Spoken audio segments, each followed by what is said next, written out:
Tonight, we are going to spend some time together exploring one of the most beautiful teachings in the Buddhist tradition. It is a teaching about a quality of mind that the ancient teachers treasured above nearly all others. They placed it at the very peak of human development, the last and highest of all the great virtues. And yet, it is not something grand or complicated. It is something very simple and very close to home. Before we begin, feel free to share what time it is and where you're listening from. The theme we will explore tonight is the ability to remain at peace, even when life moves around us in unpredictable ways. The ancient teachers called it equanimity. Now, that word might sound formal or distant, but equanimity is not a cold thing. It is not the absence of feeling. In fact, the old texts describe it as something luminous and bright, something warm and deeply alive. It is the kind of peace that does not shut the world out but allows us to meet the world with an open and steady heart. So let yourself settle in. Let the weight of your body be held by whatever is supporting you. And let us begin this journey together. There is an old saying in the Zen tradition, sitting quietly, doing nothing, spring comes, and the grass grows by itself.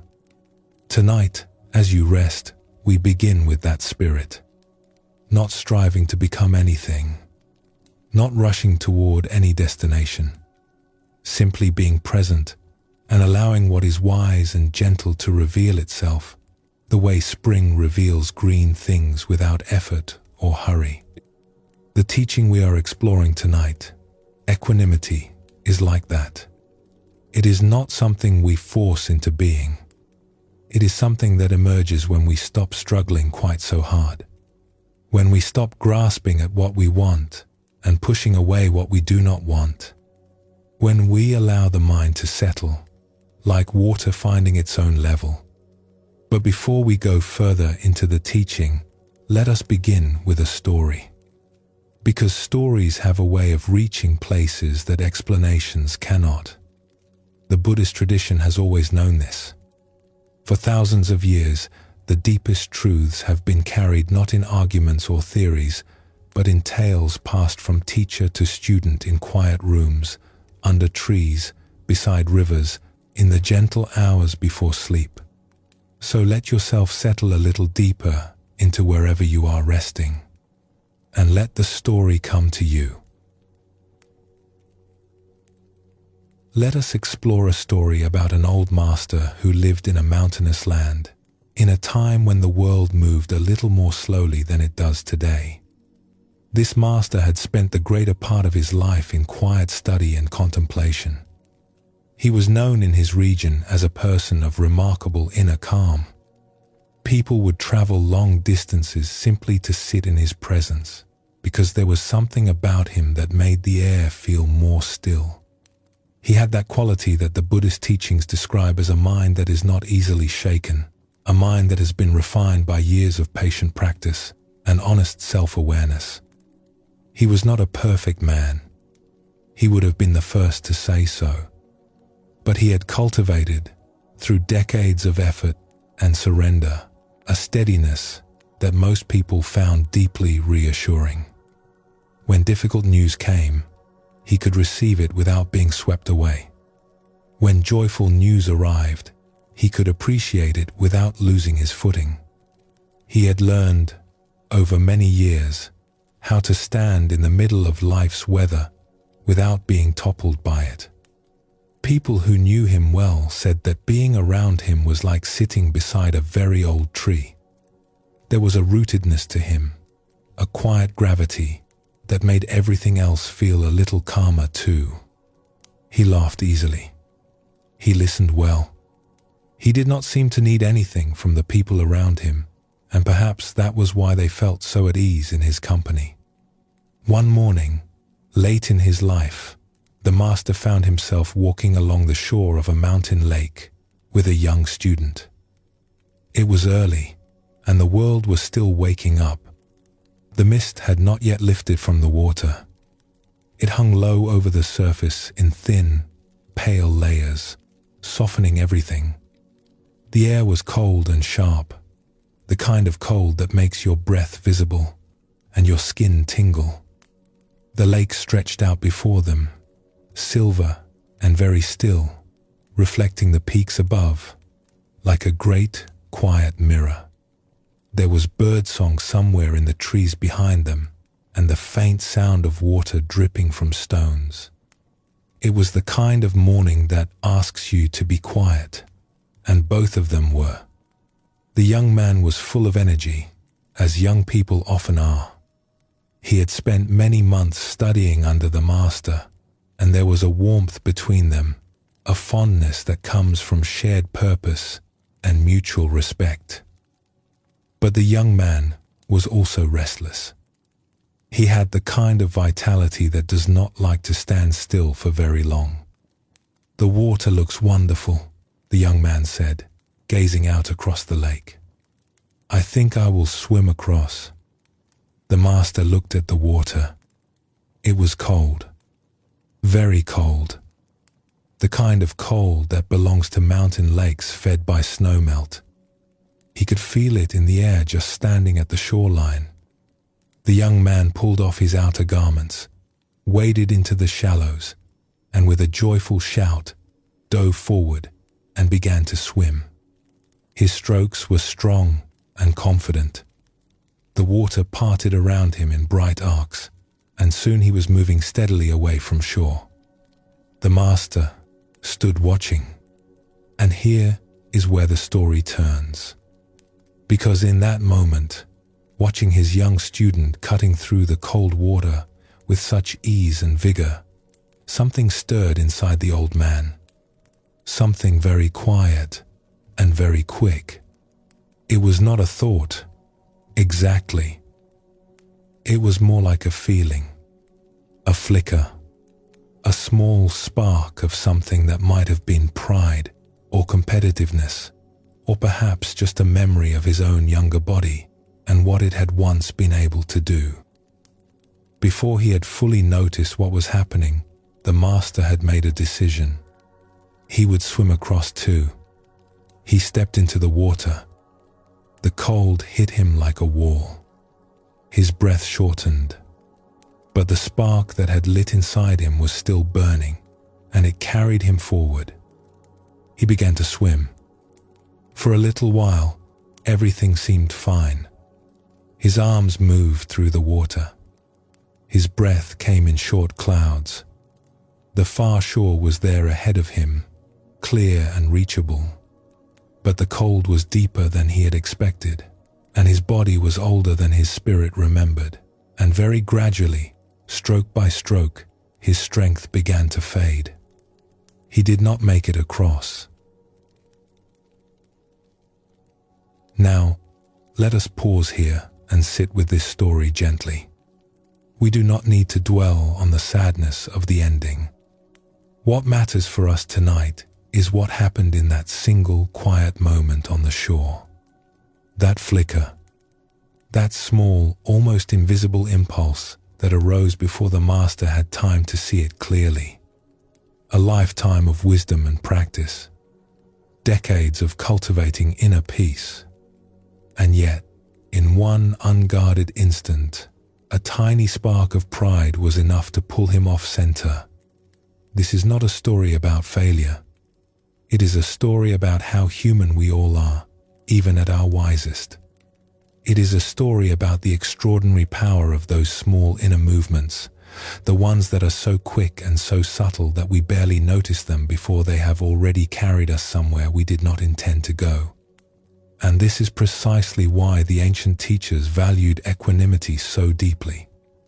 Not because they expected perfection, but because they understood how easily the mind can be tilted and how much depends on our ability to notice that tilting before it carries us away. The Zen tradition speaks of this with great tenderness. There is a saying, "Fall down 7 times, get up 8. The path is not about never losing our balance.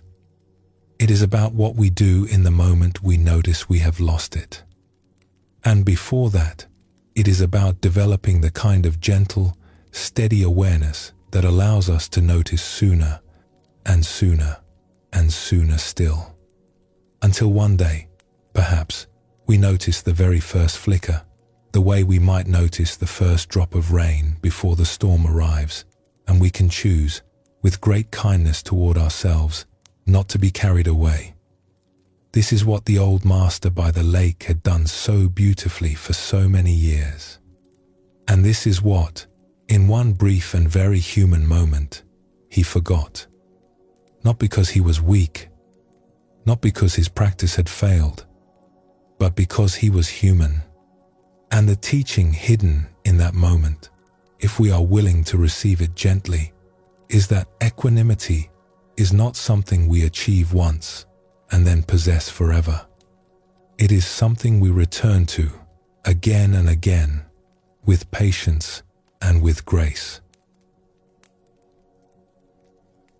The Buddha once said, "As a solid mass of rock is not stirred by the wind, so a sage is not moved by praise and blame." This is a beautiful image. Not a wall that blocks the wind, but a mountain that simply lets the wind pass through. The wind still blows. The mountain does not pretend otherwise, but the mountain does not move. This is equanimity, not the absence of experience, but a deep and steady presence within experience. A mind that can feel the wind without being carried away by it. And here is something that surprises many people when they first encounter this teaching. The ancient texts do not describe equanimity as something dull or flat or emotionless. In fact, quite the opposite. There is a passage in the old Buddhist scriptures that paints a remarkable picture of what the mind of equanimity actually looks and feels like. It asks us to imagine a master goldsmith at work. Let us imagine this together. Picture a quiet workshop, perhaps in a small village, in a time long ago. The room is warm. There is the soft glow of a furnace in the corner, and the air smells of charcoal and heated metal. A craftsman sits at a low table, working with great care and attention. Before him is a small crucible, and inside the crucible is gold. But it is not yet finished gold. It is raw, still carrying impurities, still mixed with lesser metals and fragments of stone. The craftsman's task is to refine it, to remove everything that is not gold, until only the pure essence remains. So he heats the crucible. He watches the gold begin to soften and glow. He blows gently on the flame to raise the temperature, then lets it cool slightly, sprinkling a few drops of water that hiss and evaporate in tiny clouds of steam. He examines the metal closely, turning it in the light, looking for flaws, for the faintest discoloration, for any sign of what does not belong. And then he heats it again, and cools it again, and examines it again, patiently, carefully, without rushing. There is no impatience in his hands. He has done this many times before, and he knows that the gold cannot be hurried. It reveals itself in its own time. Each cycle of heating and cooling removes another layer of impurity, another trace of what was never truly part of the gold to begin with. It was always there, the pure gold, hidden beneath what had gathered around it. The craftsman is not adding anything. He is simply helping the gold become what it already is. And slowly, gradually, the gold begins to change. It becomes smoother, brighter, more responsive, more alive in the craftsman's hands. And when the process is finally complete, what remains is something extraordinary. The gold is described in the old texts as pure and bright, pliant and malleable, luminous and flawless, free from all dross, It can be shaped into anything: a ring, a vessel, an ornament of great beauty. It has no resistance. It has no rigidity. It simply shines and responds. This, the ancient teachers tell us, is what the mind becomes when it is fully settled in equanimity. Not a dead thing, not a cold thing, but something luminous and infinitely responsive. A mind that is so free from the impurities of reactivity, so free from the dross of grasping and aversion, that it can meet any situation with clarity, with warmth, and with a kind of radiant availability. This is worth sitting with for a moment, because most of us, when we first hear the word equanimity, picture something rather grey. We imagine a person who does not react to anything, a person who sits very still and feels very little, a person who has traded passion and aliveness for a kind of emotional neutrality. But that is not what the tradition is pointing toward at all. Think about that gold in the crucible. It is not neutral. It is luminous. It is not rigid. It is pliant and responsive. It is not less than what it was before the refining process. It is more. It is the fullest, most complete version of itself. Everything that was covering its true nature has been gently, patiently removed. And what remains is pure radiance. The equanimous mind, according to this ancient tradition, is the most alive mind. It is the mind that sees most clearly, responds most appropriately, and loves most freely. Because it is not distorted by the pull of craving or the push of aversion. It is not clouded by the need to be right, or the fear of being wrong, or the desperate pursuit of comfort at all costs. It simply is, bright and open and ready. Now, you might wonder, if equanimity is so precious and so powerful, why is it so rare? Why do most of us spend our days being pulled this way and that by every passing mood, every stray comment, every small disappointment? The answer is simple, and it is not a judgment. It is rare because it is the last thing to develop. It is the fruit of a long and patient cultivation. In the Buddhist tradition, equanimity is placed at the very end of several important lists. It is the seventh of the 7 factors of awakening, the qualities that directly support liberation. It is the 4th of the 4 great forms of love, alongside kindness, compassion, and sympathetic joy. And it is the 10th of the 10 perfections, the qualities of character that the tradition considers the highest development of a human being. Being last in these lists does not mean it is an afterthought. In this tradition, the last position is the position of honor. It is the pinnacle, the summit, the place where everything else has been leading. And there is a beautiful logic to this. Equanimity is not something you can simply decide to have, the way you might decide to be more organized or drink more water. It is something that arises naturally when certain other qualities have been cultivated and strengthened. It is what happens when generosity, integrity, patience, wisdom, and love have all been tended and nurtured over time. When those qualities are strong, the mind has so many points of stability that it naturally comes to rest. It does not need to be forced into stillness. It arrives there on its own. Think of it this way.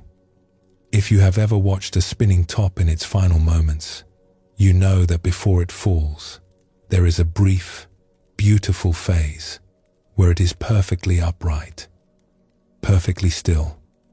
All of the energy that was creating the spin has resolved itself into pure balance. That balance was not forced. It emerged from the movement that came before it. Equanimity is something like that. It is the natural resting point of a life that has been lived with care. Like the gold that has been refined through many patient cycles of heating and cooling. Like the mountain lake that is still because nothing is disturbing its depths. Like the spinning top that finds, for one luminous moment, perfect rest. There is another teaching the Buddha offered that touches this same truth. He observed that in all the world, in all of history, there has never been a person who was only praised and never criticized.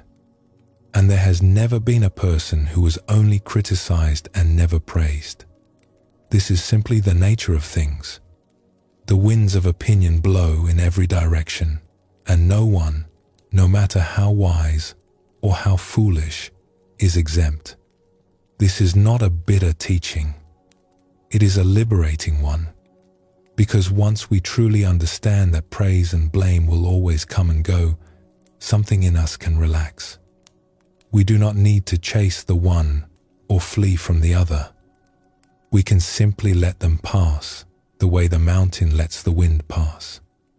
The way the deep lake lets the ripples on its surface come and go without disturbing the stillness far below. Think of how much energy we spend on any given day trying to earn approval or avoid criticism. Think of how much of our inner life is shaped by what we imagine others might be thinking of us. And then consider what it might feel like to set all of that down. Not to stop caring about people, not to become indifferent, but to simply stop letting the winds of opinion blow us from one emotional state to another, hour by hour, conversation by conversation. The Buddha described the wise person as one who, when touched by happiness and then by suffering, shows no signs of being elated or depressed. This does not mean that such a person feels nothing. It means that something deeper is holding them, something beneath the waves, a stillness that is not disturbed by the weather on the surface. And perhaps that is enough for now, enough to plant a small seed. The seed of the possibility that there is a kind of peace available to us that does not depend on everything going well. A peace that does not require the world to be a certain way. A peace that lives inside us, luminous and quiet, waiting to be uncovered. Like gold in the crucible. Like the deep water beneath the surface of a mountain lake. Like the stillness at the very center of a spinning world. It has always been there, and it is here now, in this very moment, if we are willing to be still enough to feel it. Let us pause here for a moment. Notice how you are feeling right now. There is no right or wrong way to feel. Simply notice, and when you are ready, we will continue together.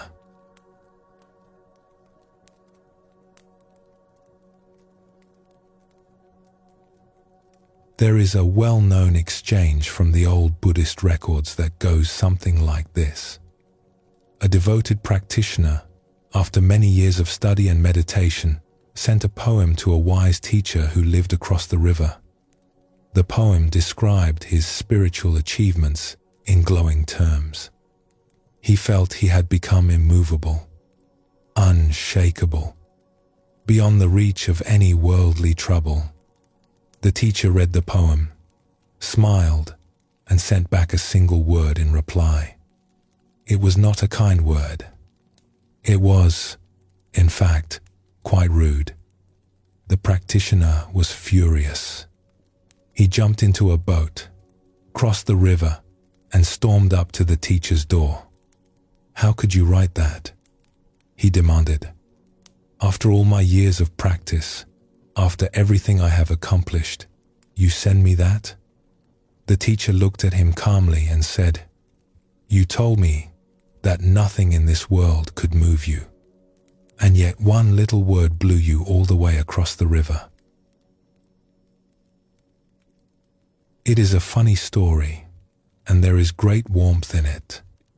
But there is also a very honest teaching hiding inside, and it has everything to do with what we are exploring together tonight. The ancient teachers observed something about human life that is as true now as it was thousands of years ago. They noticed that there are certain forces in the world that push and pull at every human heart. Not physical forces, but emotional ones, inner ones. And they are so constant, so ever-present, that most of us do not even notice them. They are simply the water we swim in. The tradition came to call these forces the 8 worldly winds. They blow through every life, in every culture, in every era, and they come in pairs. There is the wind of gain and the wind of loss, the wind of pleasure and the wind of pain, the wind of praise and the wind of blame, and the wind of fame and the wind of obscurity. 4 pairs, 8 winds, always blowing, always shifting. And the question the ancient teachers were interested in was not how to stop the winds. You cannot stop the wind. The question was something more intimate than that. The question was, what happens inside us when they blow? Let us start with a pair that nearly every person alive will recognize: praise and blame. Let us explore a small story first. There was once a village where a certain farmer was known for raising very fine horses. One day, a wild horse wandered onto his land, and the villagers came to congratulate him on his good fortune. "What a wonderful thing," they said. "You have gained a beautiful horse." The farmer smiled gently and said, "Perhaps." A few days later, his son was riding the wild horse and took a bad fall, injuring his leg. The villagers came again, this time shaking their heads. "What a terrible thing," they said. "Your son is hurt." The farmer nodded and said, "Perhaps."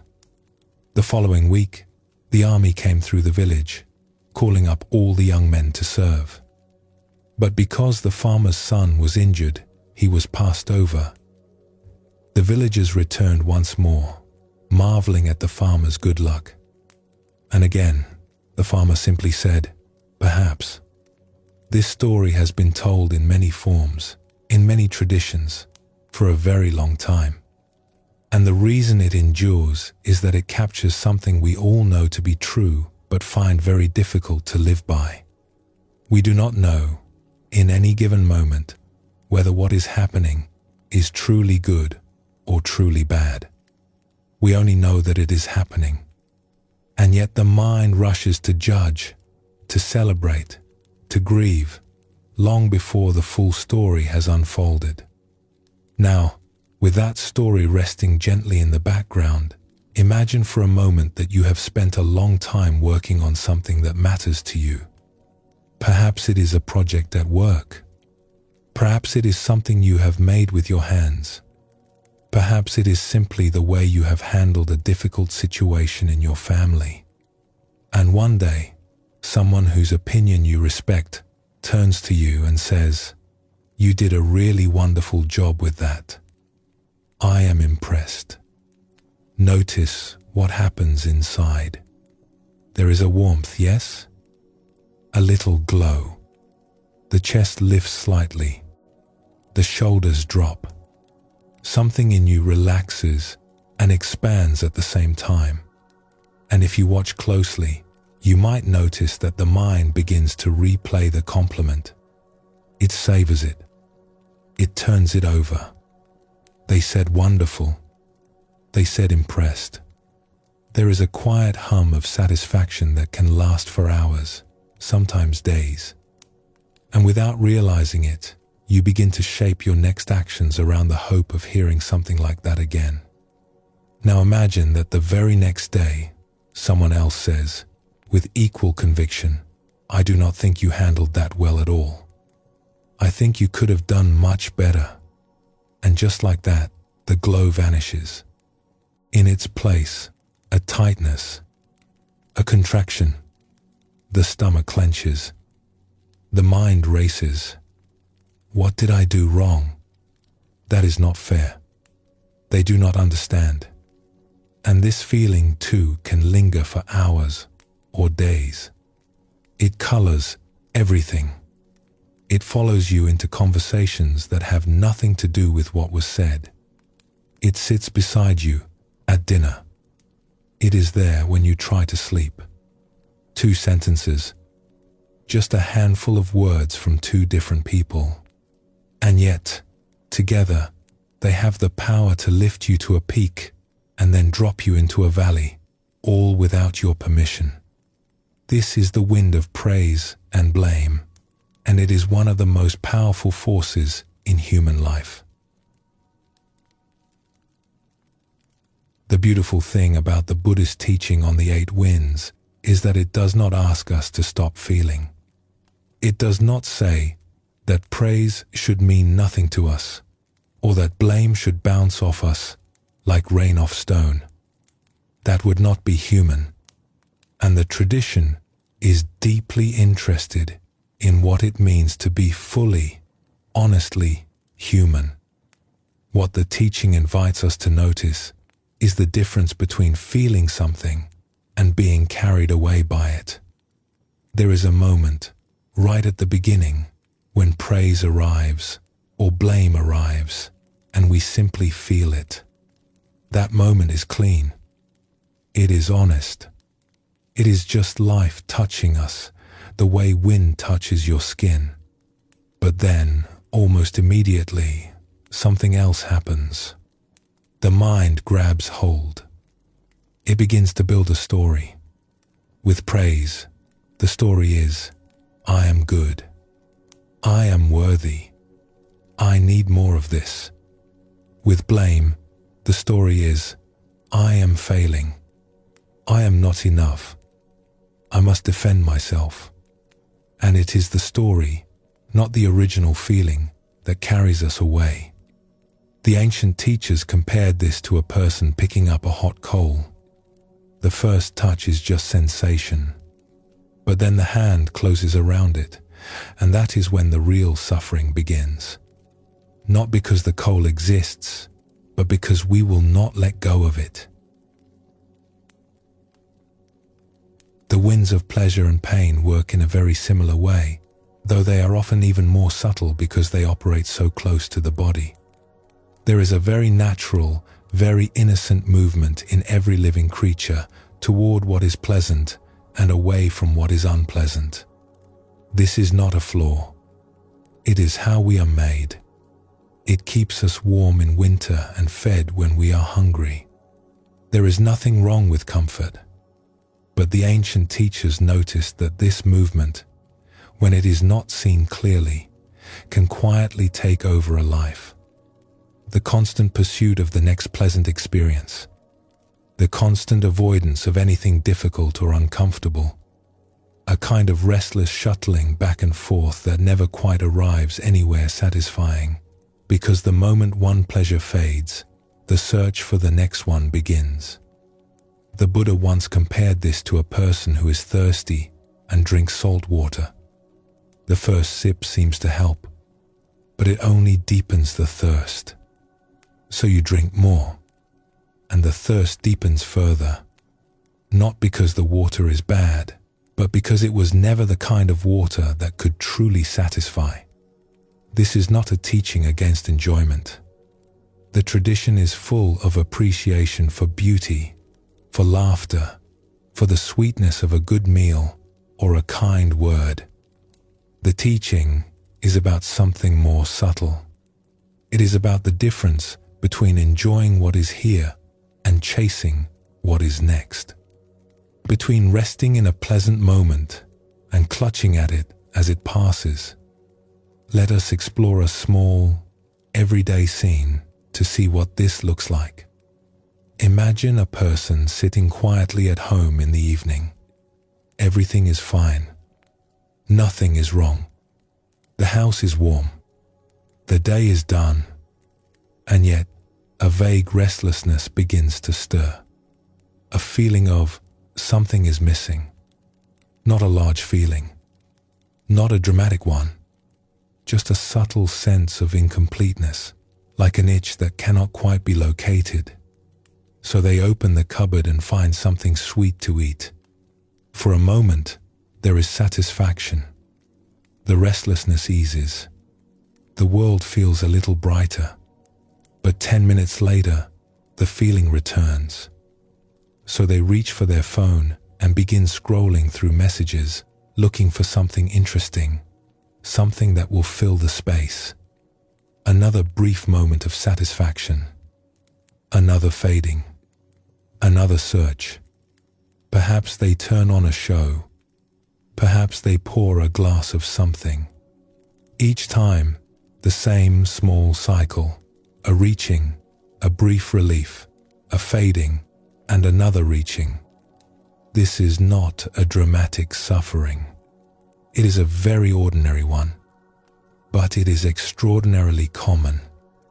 And over the course of a lifetime, it can leave a person feeling like they are always reaching for something just out of grasp.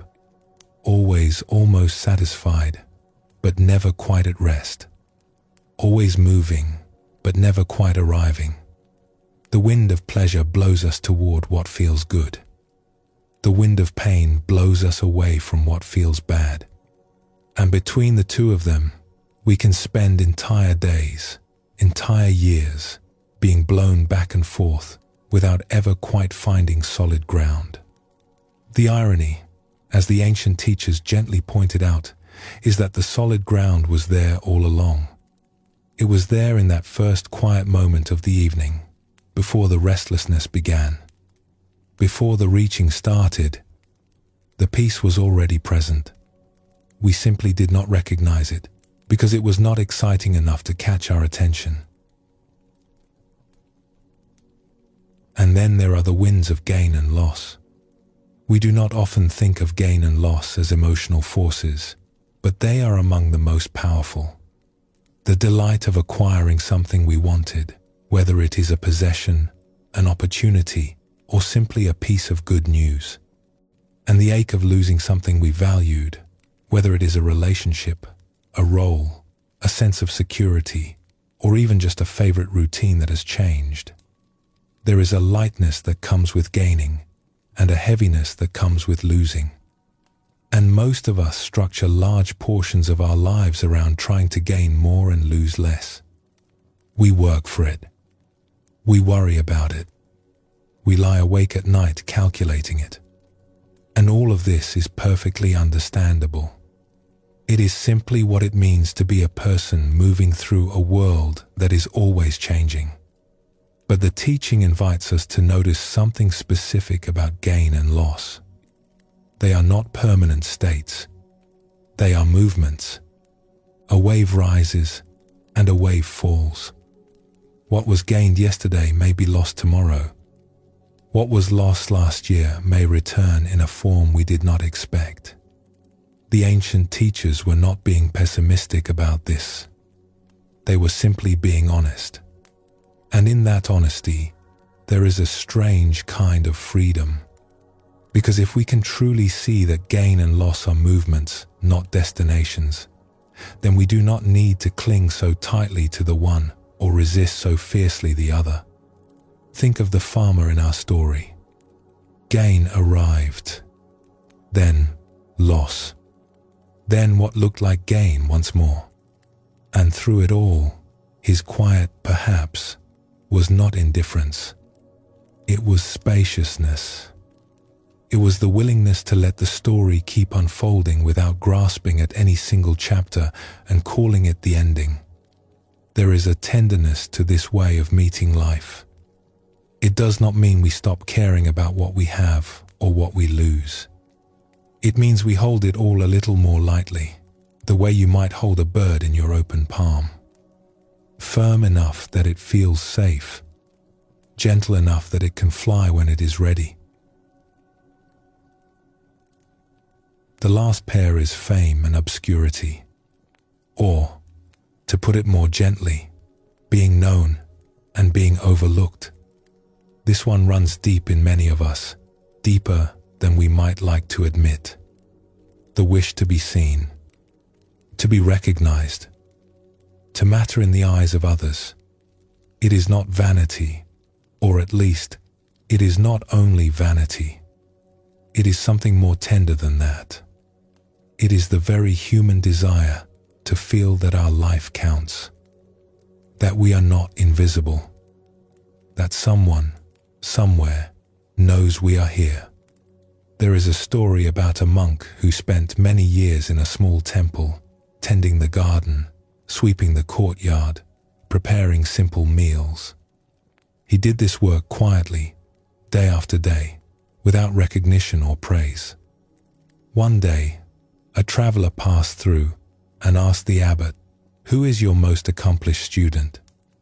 The abbot thought for a long moment and then pointed to the monk in the garden. The traveler was confused.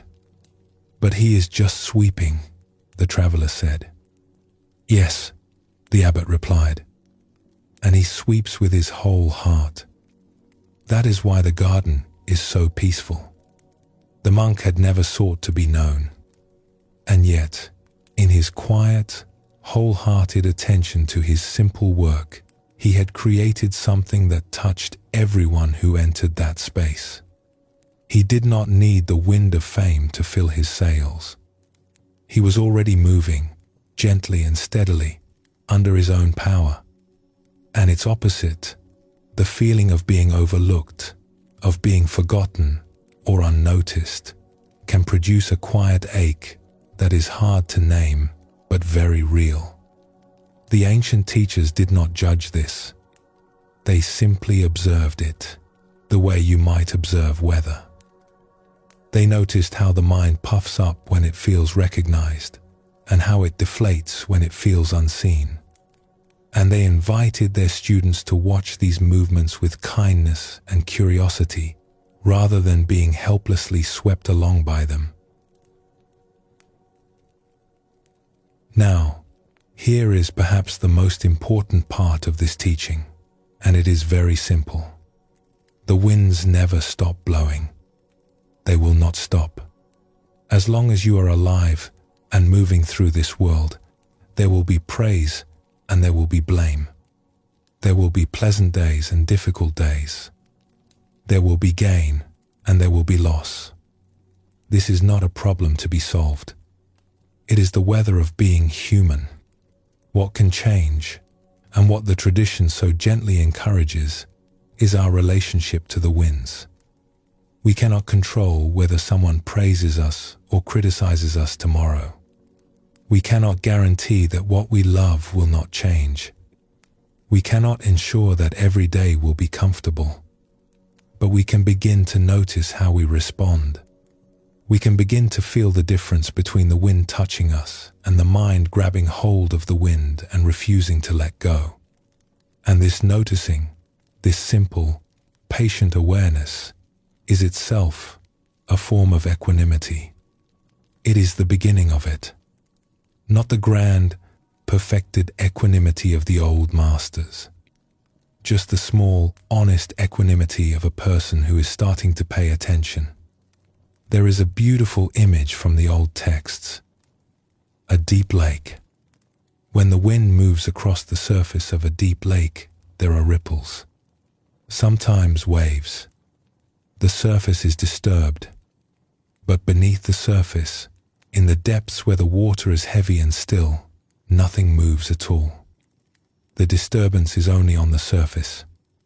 The depths remain clear and undisturbed. You have depths like that. Beneath the ripples of your daily reactions, beneath the surface movements of pleasure and discomfort, praise and criticism, there is something in you that is already still. You may have felt it at times, in a quiet moment before sleep, in the first seconds of waking, before the thoughts begin, in the middle of laughter, or during a walk in nature, when everything suddenly felt simple and whole. That depth is not something you need to create. It is already there. The winds do not reach it. They never have. They only stir the surface. The practitioner who crossed the river in a fury because of one small word had forgotten, in that moment, about his own depths. The word stirred his surface, and he believed the stirring was all there was. He forgot the stillness beneath. But the teacher, by provoking him so playfully, gave him a great gift. He showed him exactly where his work still was, not in writing more poems about being unshakable, but in learning to feel the wind, notice the ripple, and remember the depths. There is a verse attributed to the Buddha that captures this with great simplicity. Touched by happiness and then by suffering, the sage shows no sign of being elated or depressed. This does not describe someone who cannot feel. It describes someone who feels everything, but who is anchored in something deeper than the feeling. Someone who has found the still water beneath the surface and learned to rest there, even while the waves come and go above. And this resting, this quiet anchoring, is available to all of us, not as a far-off achievement, but as something we can touch, even briefly, in any moment where we are willing to pause and feel a little deeper than the surface. Let us pause here for a moment. Simply rest. Notice whatever is present for you right now. And when you feel ready, we will continue on together.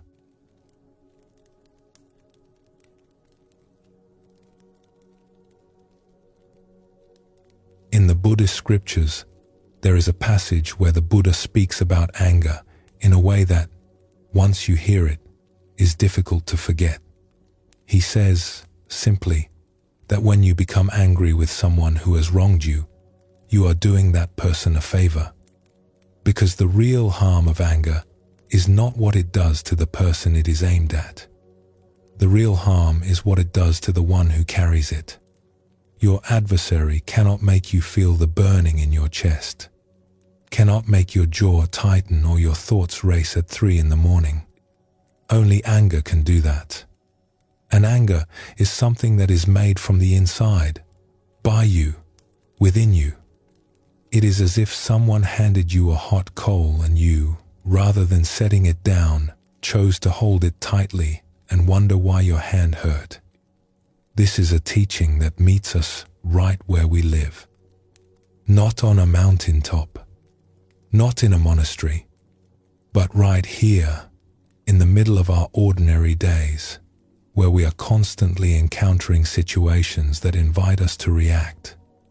And it leads us into one of the most practical and tender aspects of what we have been exploring together tonight. It leads us to a question that is as old as human life itself. When pain arrives at our door, what do we do with it? Let us explore a story, a very ordinary one, because the most important truths usually live in ordinary places. It is late afternoon. A woman is driving home from work after a long day. She is tired. Her shoulders ache. All she wants is to get home, sit down, and have a quiet cup of tea.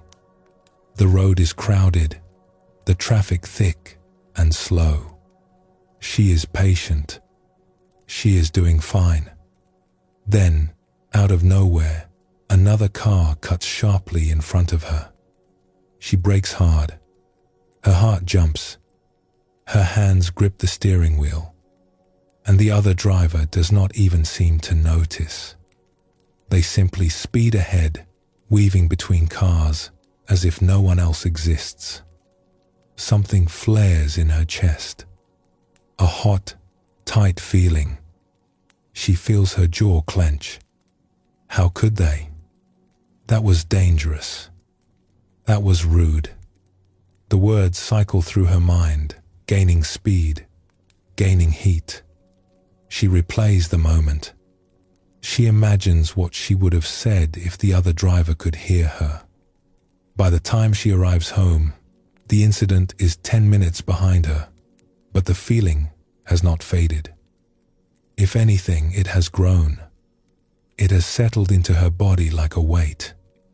She walks through the front door carrying it with her, and when her young child runs up to greet her, full of excitement about something that happened at school, she hears herself say, more sharply than she intended, "Not right now. Give me a minute." The child's face changes, just slightly. A small dimming. The light that was there a moment ago, that eager, open brightness, fades. And the child goes quiet and walks away to another room. Now, let us follow this thread just a little further. Because the story does not end in the kitchen. That child, carrying the sting of those sharp words, sits alone for a while feeling confused and a little sad. The next morning at school, when a friend accidentally bumps into them in the hallway, the child snaps at the friend more harshly than the situation calls for. And the friend, startled and hurt, withdraws. And on it goes. Let us pause and look at what has happened here. A stranger on a road did something careless. That carelessness produced a flash of fear and anger in the woman. She held on to that anger, carried it with her, and without meaning to, passed it along to her child. The child, feeling the sting of the sharp words, may carry that heaviness into the rest of the evening, perhaps into a restless night, perhaps into the next day at school, where a small unkindness toward a friend might ripple outward once more. This is how pain travels through the world. Not in the grand, dramatic ways we usually imagine, but in these small, almost invisible transfers. One person absorbs a hurt. It lives in them for a while, coloring their mood, tightening their body, shortening their patience. And then, at a vulnerable moment, it spills over into someone else's life. And on it goes. From the stranger on the road, through the mother, to the child, to the friend at school, and outward in directions none of them will ever trace. We have all been part of chains like this. We have all been the person who carried something home and let it spill. And we have all been the child, or the friend, or the colleague who received someone else's overflow and wondered what we had done wrong.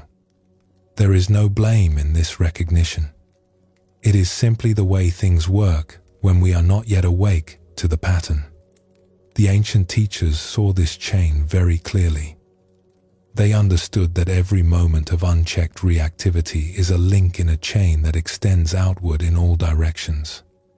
And they also understood something beautiful and deeply hopeful. That the chain can be broken. That any one of us, at any point, can choose not to pass the pain along.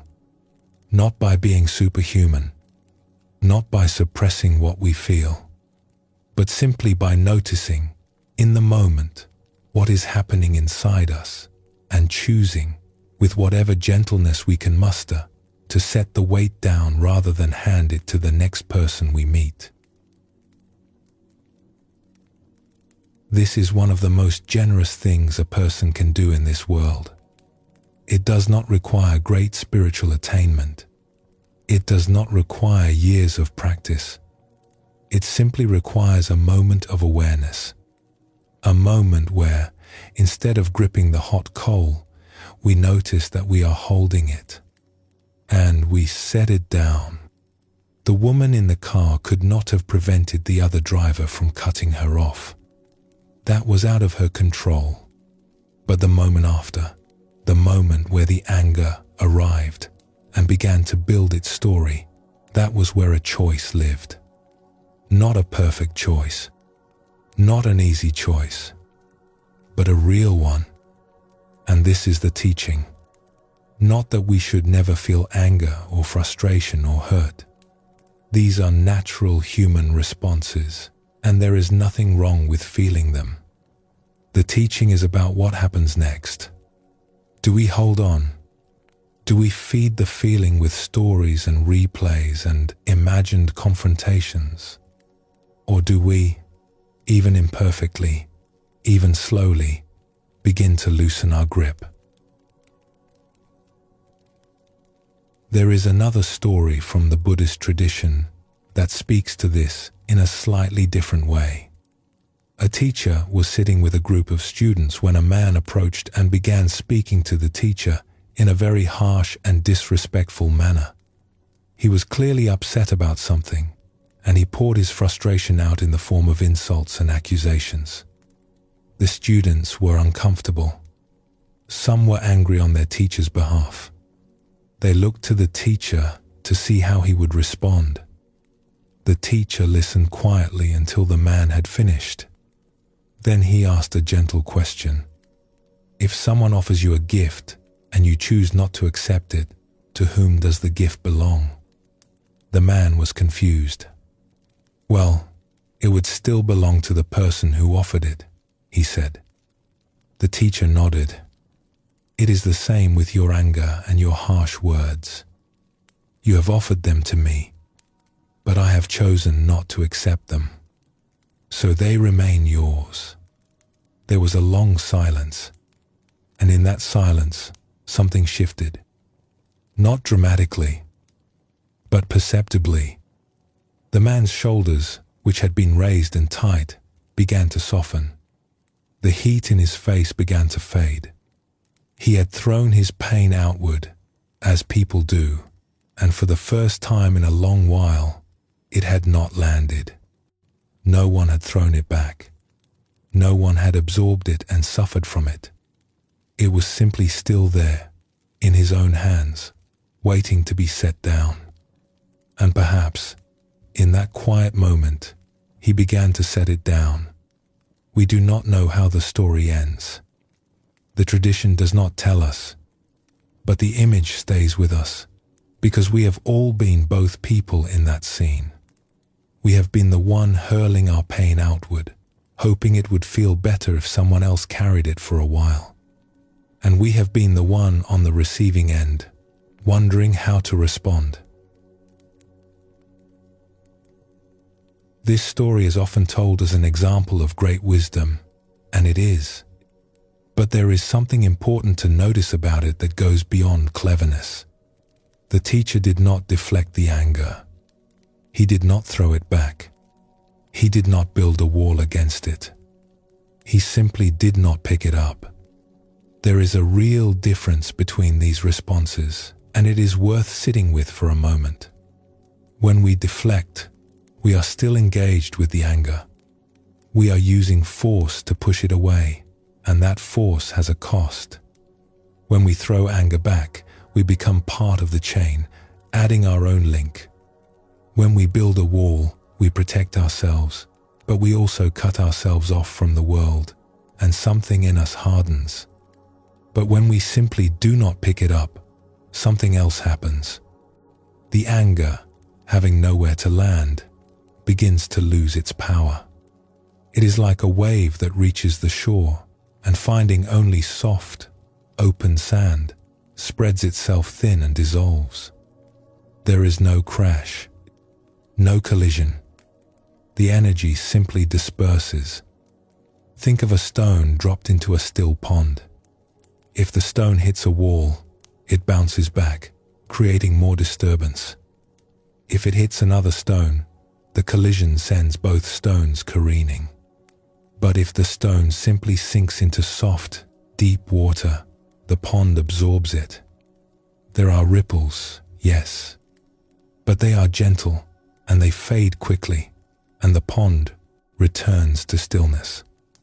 To be that soft, deep water, that is what equanimity looks like when it meets the pain of the world.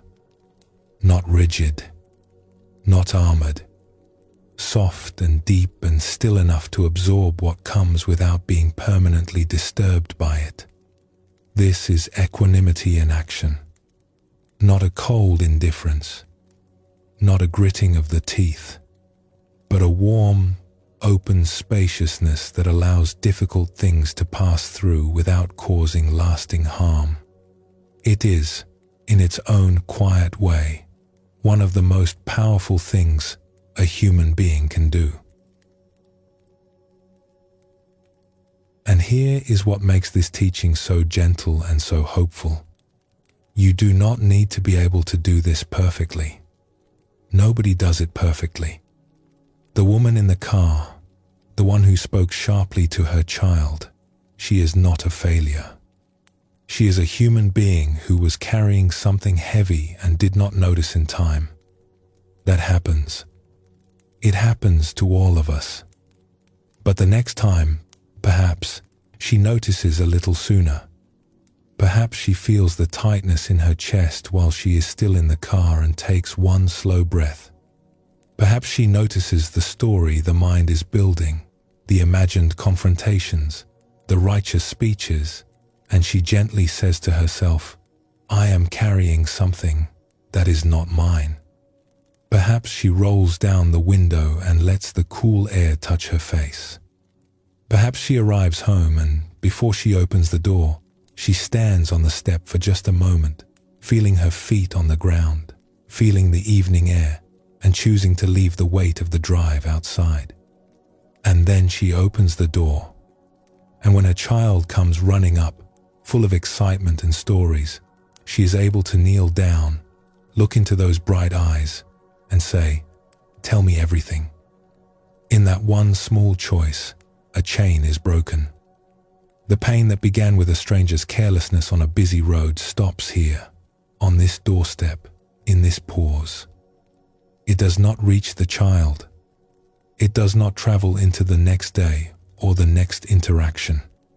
It simply dissolves, like a wave meeting soft sand. The Buddha said that hatred is never ended by hatred. Only by love is it ended. This is an ancient and unchanging truth.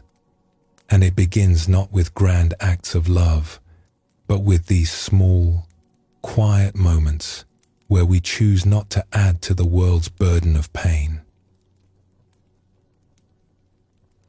There is one more layer to this teaching that deserves our attention, and it has to do with understanding. When someone directs their frustration or anger toward us, it is very easy to take it personally.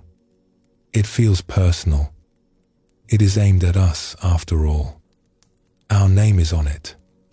And the mind, with its quick and protective instincts, immediately begins to build a case.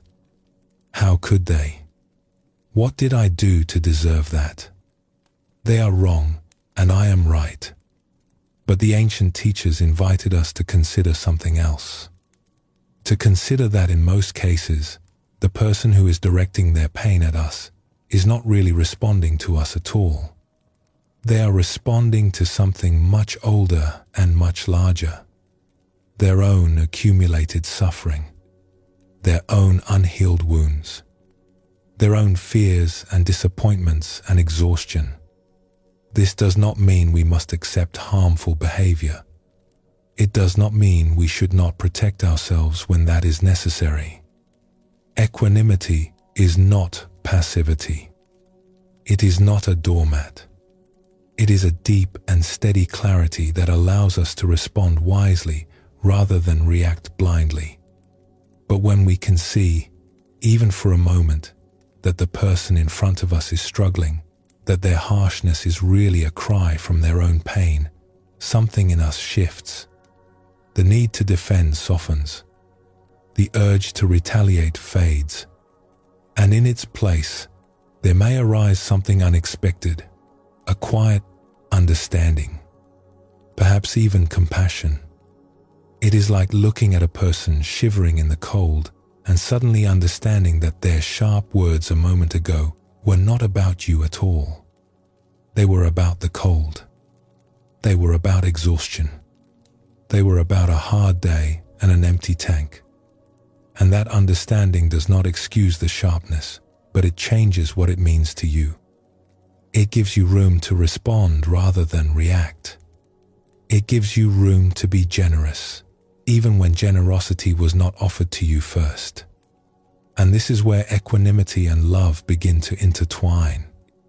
Because when we are no longer caught in our own reactivity, when the mind is steady enough to see clearly, we often discover that the most natural response to another person's suffering is not anger or judgment.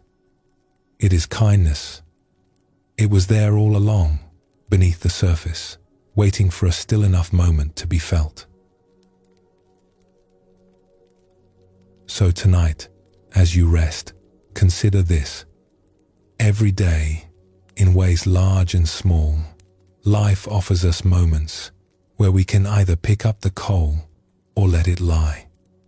We can either add a link to the chain or let the chain end with us.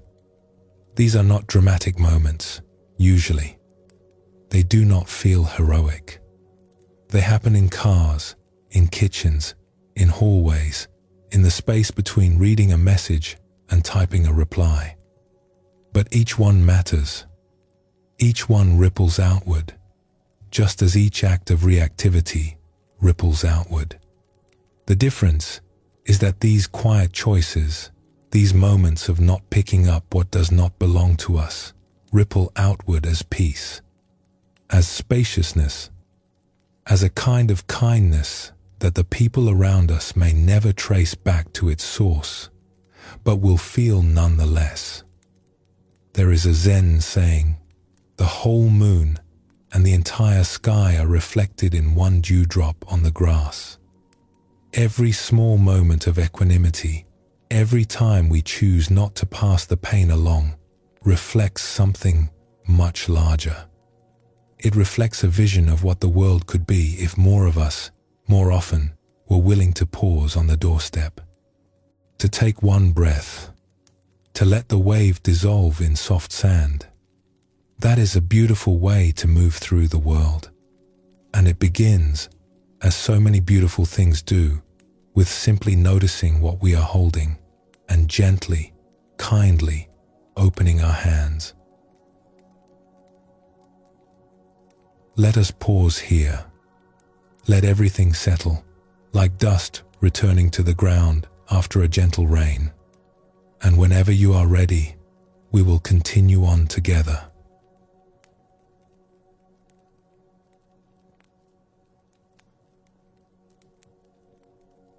A long time ago, a student asked a Buddhist teacher a question that many of us have quietly wondered about ourselves. "How do I find lasting peace?" the student asked. "I have tried sitting in stillness. I have tried watching my breath. But the moment I return to my daily life, the peace slips away. What am I missing?" The teacher was quiet for a while. Then she said, "You are trying to build a roof without walls. You are trying to build walls without a foundation. Go back. Start with the ground." The student looked puzzled. "But I thought meditation was the ground," he said.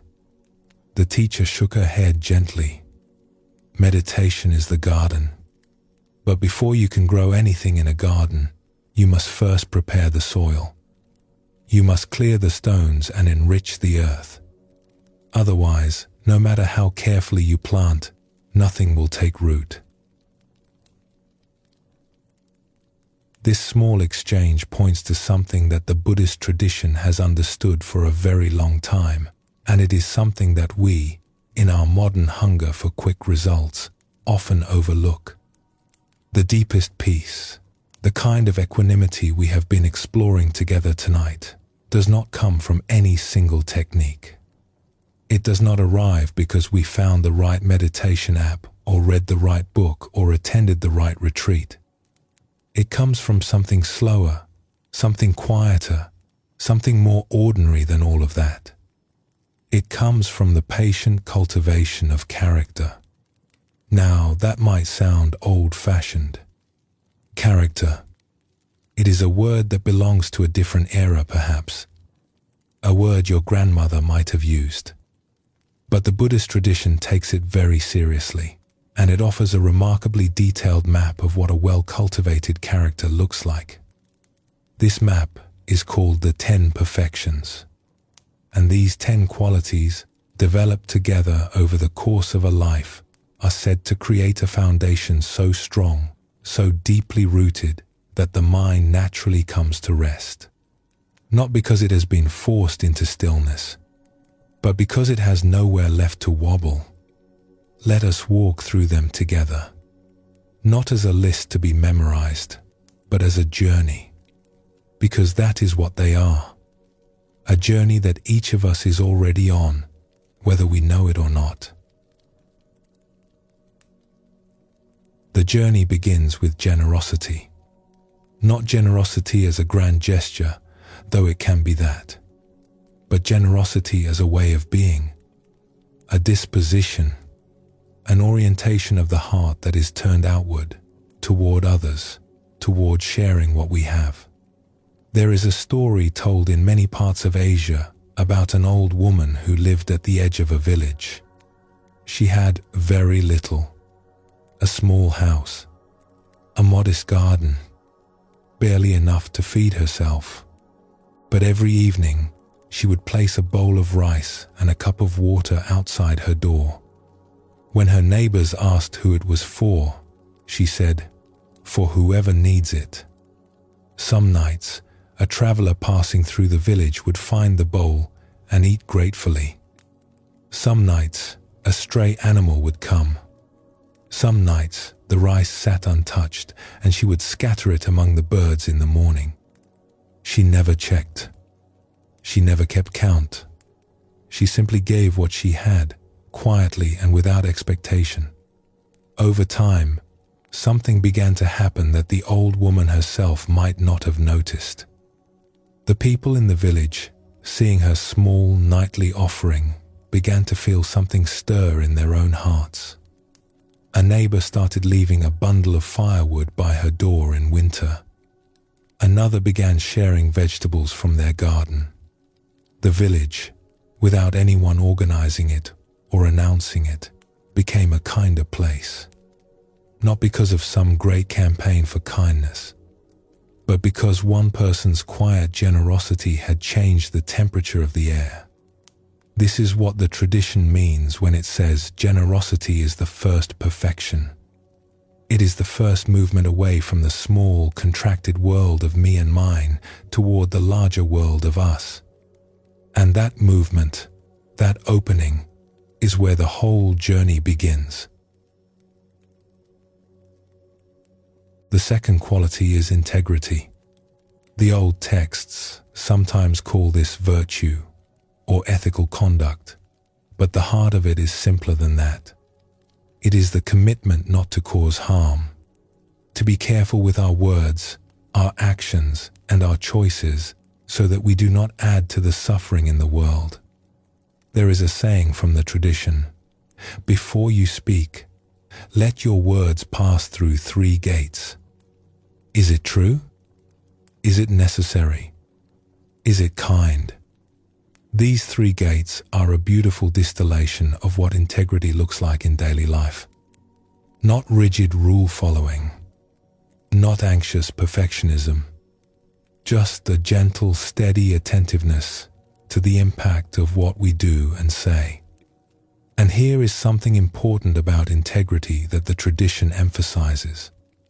It is not just about our outward behavior. It is about the inner ground we stand on. When our ethical life is clear and untroubled, when we are not carrying secrets or regrets, or the weight of things we know we should not have done, there is a quietness in the mind that is hard to achieve any other way. It is like the difference between trying to sleep in a clean, tidy room and trying to sleep in a room full of clutter. The outer order creates an inner ease. There is a small story about this that carries a surprising amount of weight. Imagine a person who receives a payment they were not expecting. Perhaps a refund, or a reimbursement, or some small amount of money that was sent in error. It is not much. A few coins. Nobody would notice if they simply kept it. Nobody would care. And yet, something inside them pauses. a small, quiet voice that says, "This is not mine." That pause is integrity speaking. It is not dramatic. It will not make the evening news. But in that pause, the whole ethical foundation of a life is quietly maintained. And the person who honors that pause, who returns the few coins or corrects the small error, sleeps a little more soundly that night. Their inner ground is solid, and from solid ground, everything else can be built with confidence. This is why integrity is placed so early in the journey. It is the foundation. Without it, everything built on top is unsteady. The third quality is renunciation, which is really just a beautiful word for letting go. We all carry things that are too heavy for us. Grudges that we have been nursing for years. Worries about things we cannot control. Old stories about who we are and what we deserve. Attachments to the way things used to be or the way we wish they were. Letting go does not mean we stop caring. It means we stop clutching.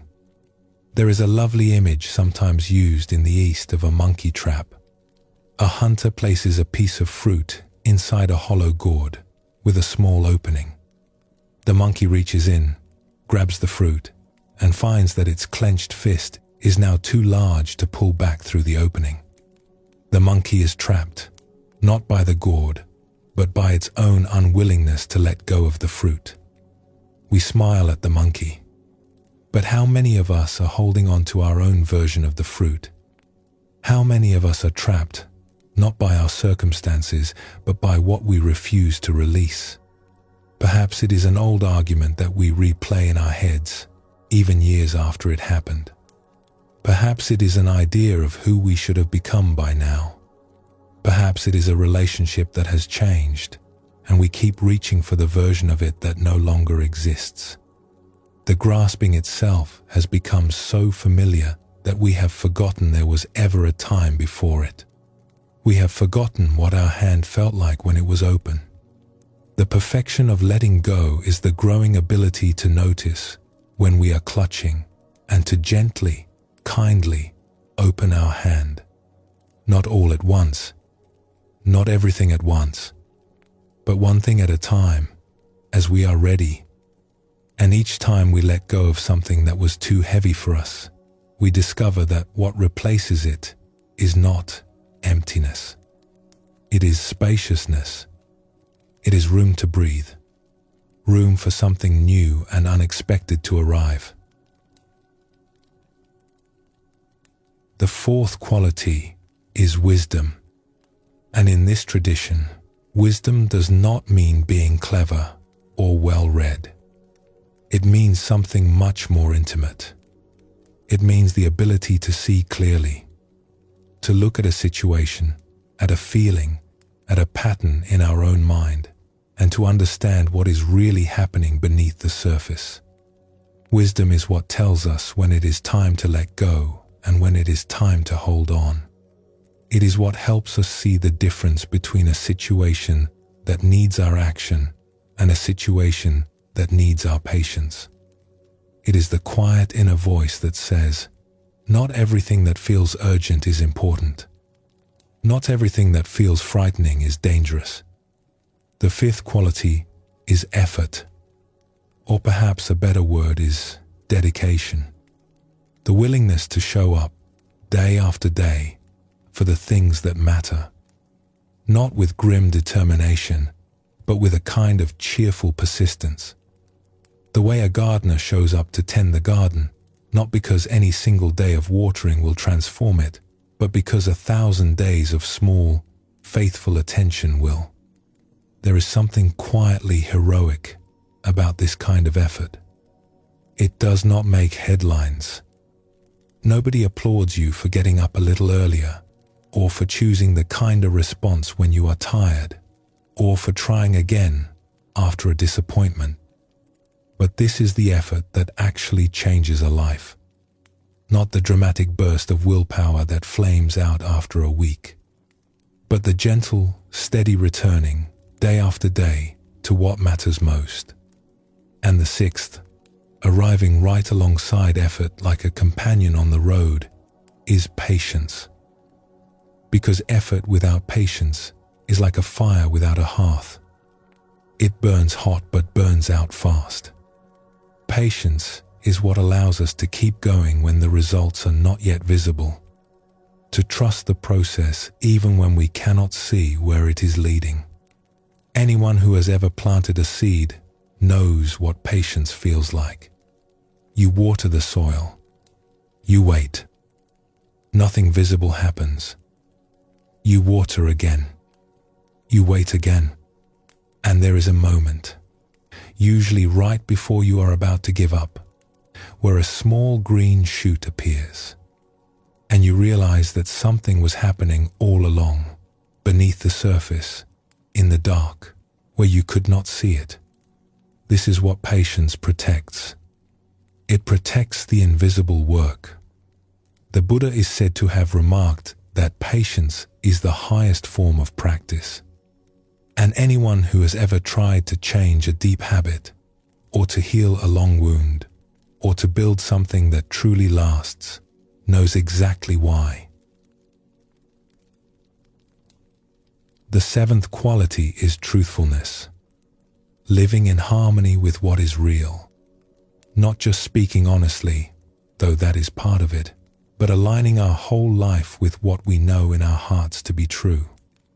This takes courage, because the truth is not always convenient, and it does not always make us popular. But there is a particular kind of peace that comes from living a life that is not divided against itself. A life where what we say and what we do and what we feel are all moving in the same direction. You know the feeling of speaking a truth that you had been avoiding.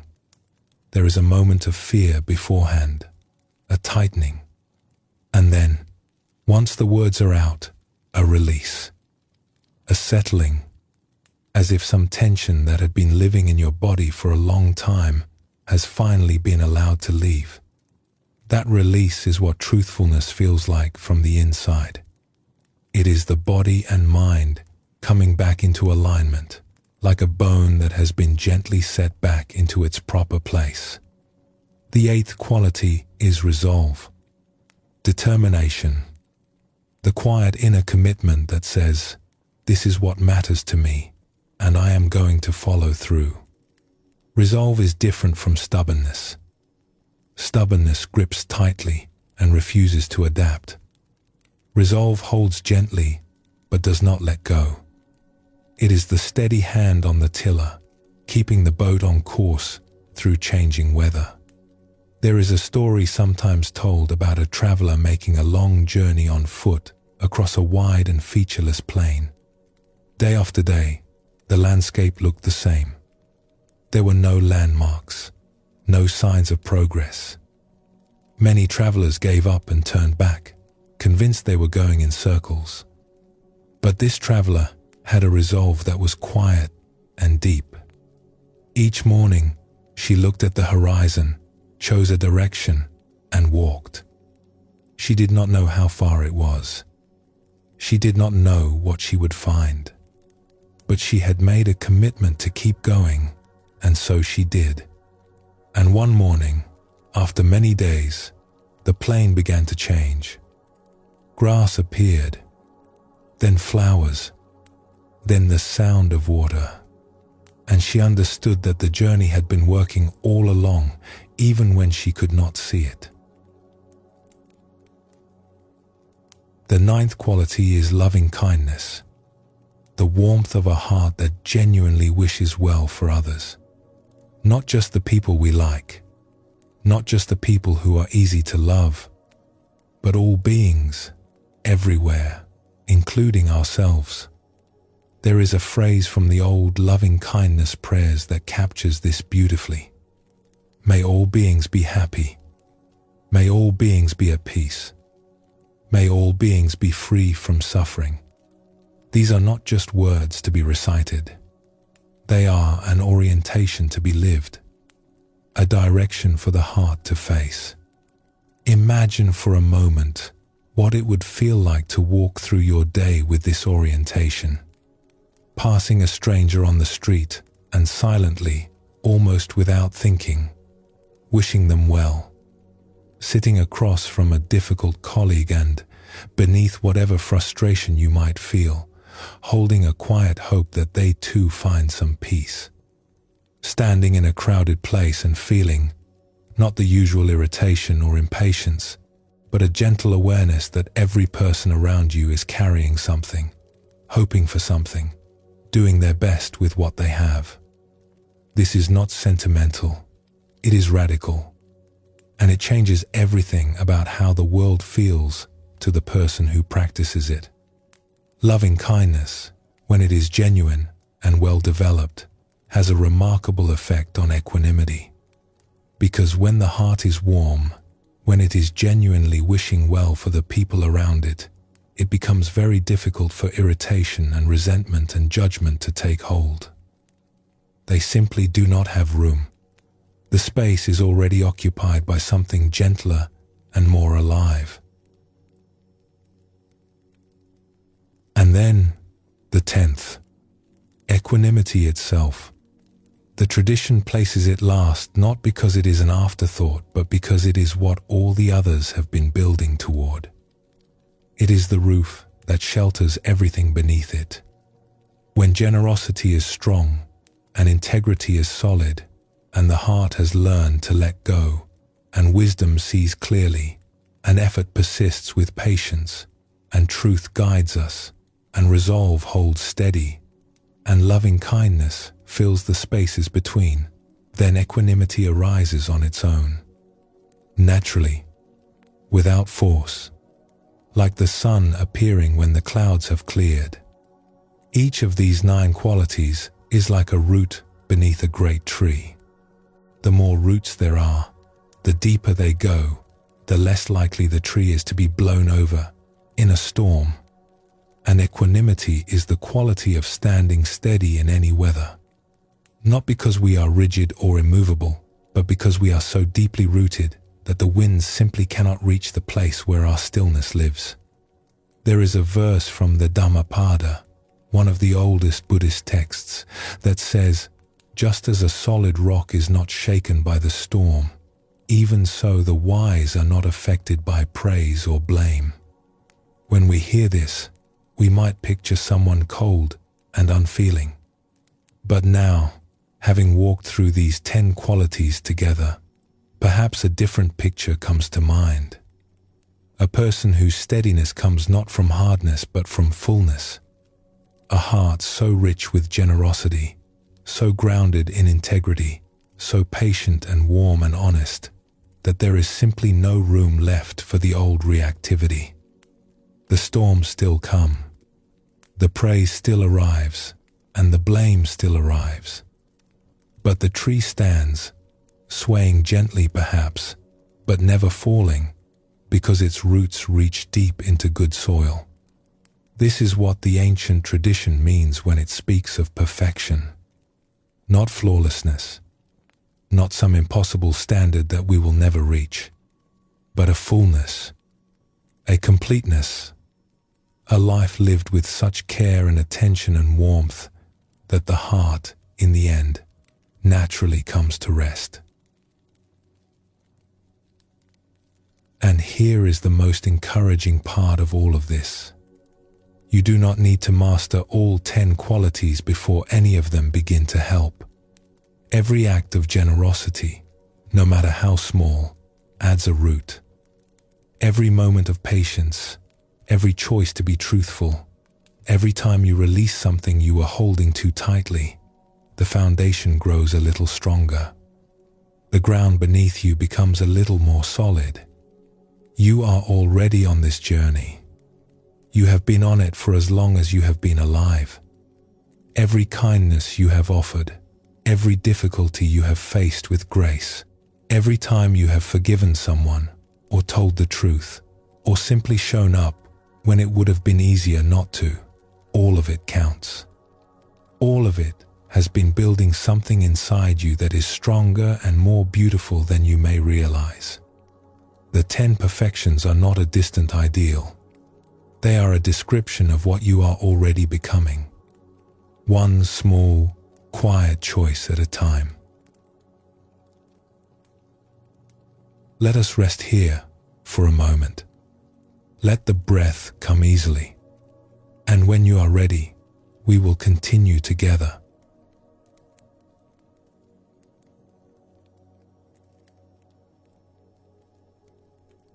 There is a Zen story about a young person who traveled a great distance to study with a renowned teacher.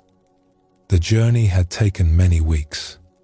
The young person had crossed rivers and mountain passes, had slept in roadside shelters, and eaten what little food they could carry. They had left behind their family, their home, their familiar life, all because they had heard that this teacher could show them the way to peace. When they finally arrived at the teacher's door, dusty and exhausted from the journey, they bowed and said, "I have come to learn the way. Please teach me." The teacher looked at them kindly. He did not seem impressed by the distance traveled or the sacrifices made. He simply asked, "Have you eaten?" "No," the student replied. "I came straight here. I did not want to waste a single moment." "Then go and eat your rice," the teacher said. "And when you are done, wash your bowl." The student was confused. They had expected a teaching, a revelation, something to match the magnitude of their journey. Instead, they were told to eat and wash a bowl. But it is said that in this simple instruction, the entire teaching was already present. It just takes time to understand why.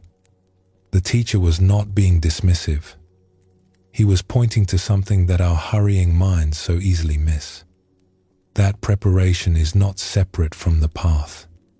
It is the path. That how we wash the bowl, how we eat the meal, how we tend to the ordinary, unglamorous details of our lives, this is where the real work begins. Not someday. Not after we have arrived at some lofty attainment. But right here, in the most common moments of a common day.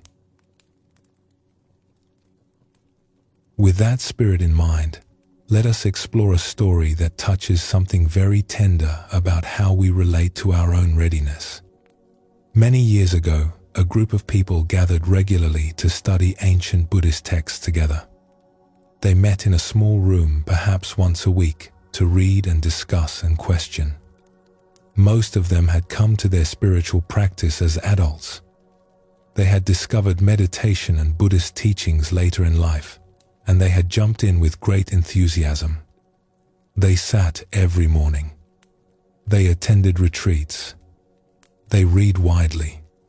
They were sincere and eager, and their practice was genuine.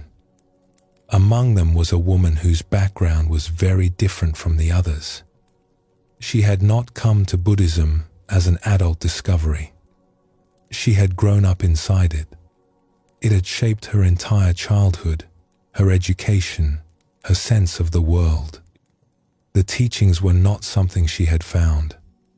They were the air she had always breathed. This woman was deeply devoted. She had left a successful career in order to devote herself more fully to Buddhist study. She had a teacher she trusted. She had reorganized her entire life around this path.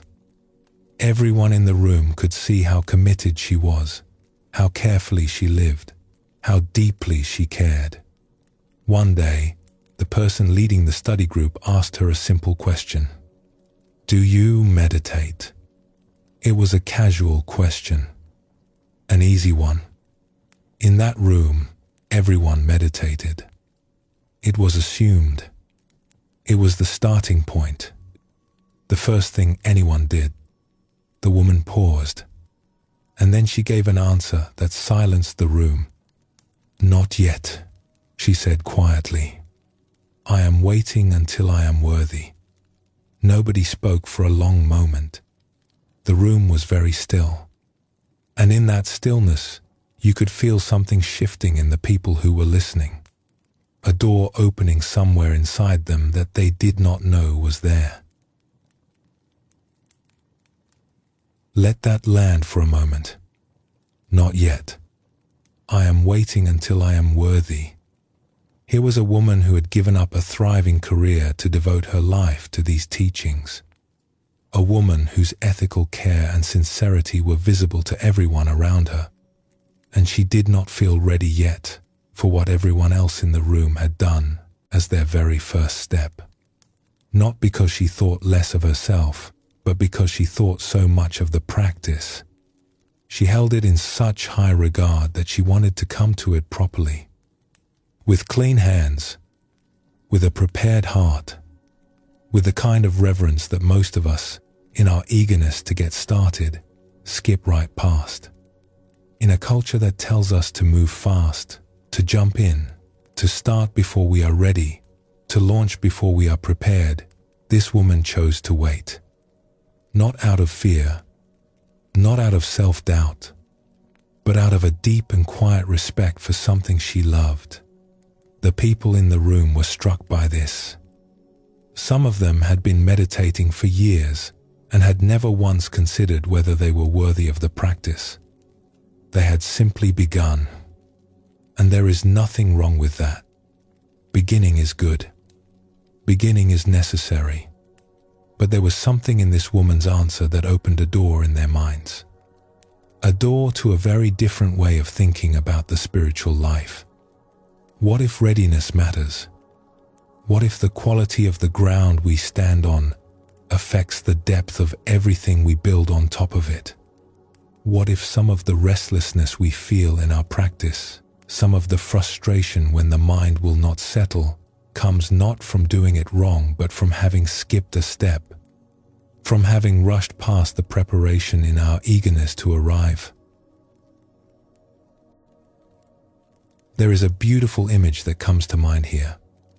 A gardener who has just received a packet of rare and precious seeds. These seeds are capable of growing into something extraordinary, but only under the right conditions. They need soil that has been carefully prepared. They need a certain depth, a certain richness, a certain freedom from rocks and weeds. Now, the gardener could simply tear open the packet and scatter the seeds on the ground as it is. Some might grow. Most would not. The soil is too hard, too cluttered, too shallow for roots to take hold. Or the gardener could do something else entirely. She could set the seeds aside, gently and with care, and spend a whole season preparing the earth, turning it over with slow, patient hands, enriching it with compost and leaf mold, removing the stones one by one, each one pulled from the dark soil and set aside, pulling the weeds that would compete for light and water, working the earth until it is dark and soft and alive with possibility, until it crumbles gently between her fingers and smells of rain. To anyone passing by, the garden would look empty. Nothing growing. Nothing blooming. Just a person kneeling in the dirt, day after day, with no visible results to show for it. A neighbor might lean over the fence and say, "When are you going to plant something?" And the gardener would smile and say, "Soon. The soil is almost ready." But the gardener knows something the neighbor does not. She knows that everything that matters is happening right now, in this unglamorous, invisible work. And when the season is right, when the soil is deep and rich and welcoming, the seeds will go in. And they will grow with a strength and a beauty that would not have been possible without all of this quiet preparation. The roots will reach deep because there is depth to reach into. The stems will stand straight because the ground is firm. The blossoms will last because they are drawing from something real. This is what the woman in the study group understood in her bones. She was preparing the soil, and she was not in a hurry. because she knew that the soil cannot be rushed. You cannot command earth to be fertile. You can only tend it faithfully and wait. There is a Zen saying that captures something of this spirit. You should sit in meditation for 20 minutes every day. Unless you are too busy, then you should sit for an hour. On the surface, it sounds like a joke. But underneath the humor, there is a serious point. The more hurried we are, the more we need to slow down. The more we feel we are not ready, the more we need the very thing we think we are not ready for. And yet, the woman's answer was not wrong either. Because sometimes what we need most is not to push harder, but to tend more carefully to what is already here. To the way we speak to the people we love. To the small ethical choices we make when no one is watching. To the quiet work of becoming the kind of person who can receive what the practice has to offer. Both paths are true. The path of jumping in and learning as you go, and the path of patient preparation, of tending the ground, of waiting until you are ready. The tradition holds space for both. What matters is not which path you choose, but that you walk it with sincerity. Let us explore a brief story about the other path, to honor both ways. There was once a person who had never meditated a day in their life. They knew nothing about Buddhism or spiritual practice. But one afternoon, after a particularly difficult week, they found themselves sitting in a park, and something in them simply stopped. The running, the planning, the worrying. For a few minutes, without intending it, they just sat there and breathed. And in that unplanned, unrehearsed stillness, they felt something they had not felt in a very long time. A sense of being okay. Not happy, exactly. Not excited. Just okay. Settled. Present. They did not know that they were, in that moment, tasting equanimity. They had not prepared for it. They had not earned it through years of ethical cultivation. It simply arrived, as grace sometimes does, when the mind was too tired to keep running. And that experience mattered. It was real. It planted a seed. Perhaps later, that person would begin to wonder how to make that feeling more available. Perhaps they would begin to tend their garden after all. So we see that the two paths are not as separate as they might seem. Sometimes we prepare the soil and then the rain comes. Sometimes the rain comes first and we realize we need to tend the soil. The important thing is that both the tending and the receiving are honored. That we do not skip the preparation out of impatience, and we do not delay the beginning out of fear. There is another layer to this story that is worth sitting with, and it has to do with the relationship between our inner life and our outer life. The woman was not just studying texts. She was living her ethics. She was paying attention to how she treated people, how she earned her livelihood, how she used her words.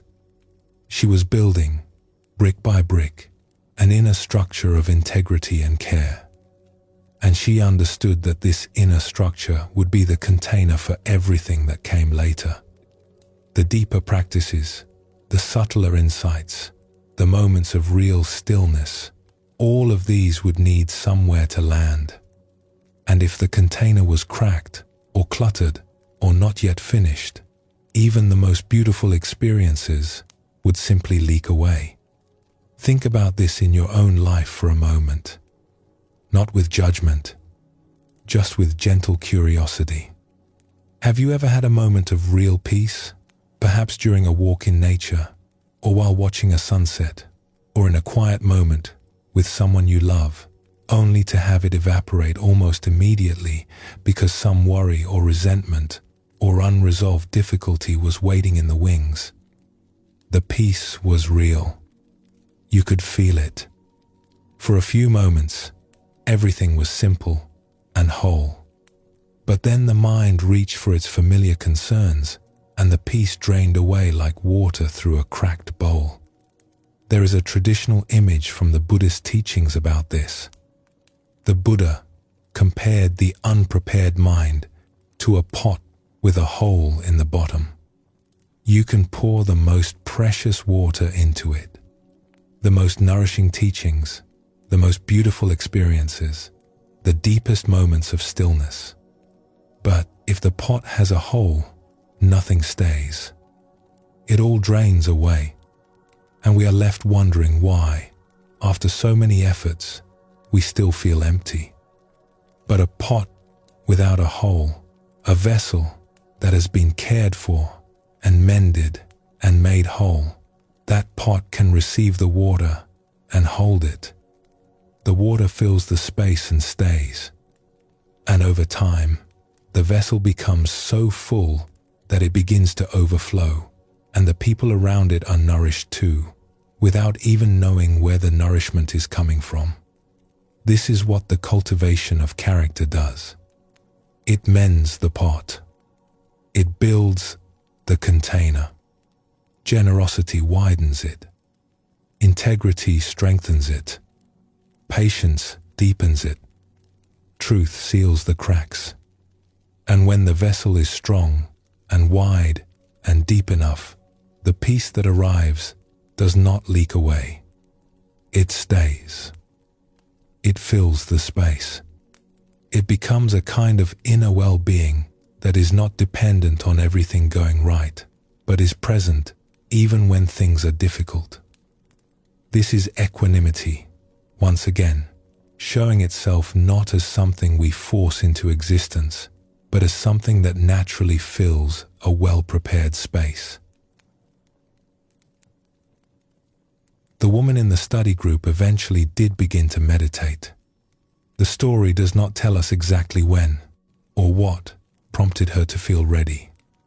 Perhaps there was a morning when she woke up and felt the ground beneath her was finally solid enough. Perhaps her teacher told her it was time. Or perhaps, after all those years of patient preparation, the practice simply began on its own, the way a ripe fruit falls from the tree without anyone shaking the branch. What we do know is that her waiting was not wasted time. It was, in its own way, the deepest practice of all. It was the practice of humility, of reverence, of trusting that some things cannot be hurried. It was the practice of caring enough about something to prepare yourself to receive it well.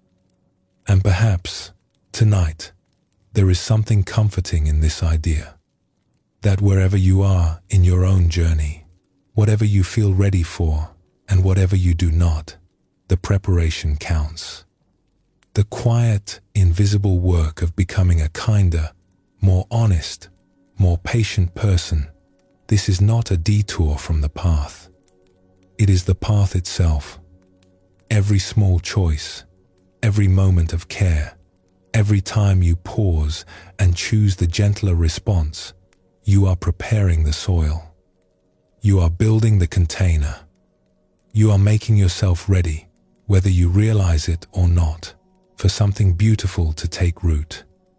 And here is something else that is worth carrying with you. The woman in the study group was not wrong to wait, but she was also, in her waiting, already practicing. Her patience was practice. Her ethical care was practice. Her reverence was practice. She thought she had not yet begun, but in truth, she had been on the path for years. She simply could not see it from the inside. It may be the same for you. You may feel that you are not far along, that you have not done enough or learned enough or changed enough. But from where we are sitting together tonight, looking at your life with gentle eyes, we might see it differently. We might see that every difficulty you have met with grace, every temptation you have resisted, every time you have chosen kindness over convenience, has been preparing you for something, has been deepening the soil, has been mending the bowl. There is no rush. The seeds are patient. The soil is patient. And the gardener, when she finally kneels to plant, will find that the ground has been waiting for her all along. Let us pause gently here. Let the breath settle. And when you are ready, we will continue together.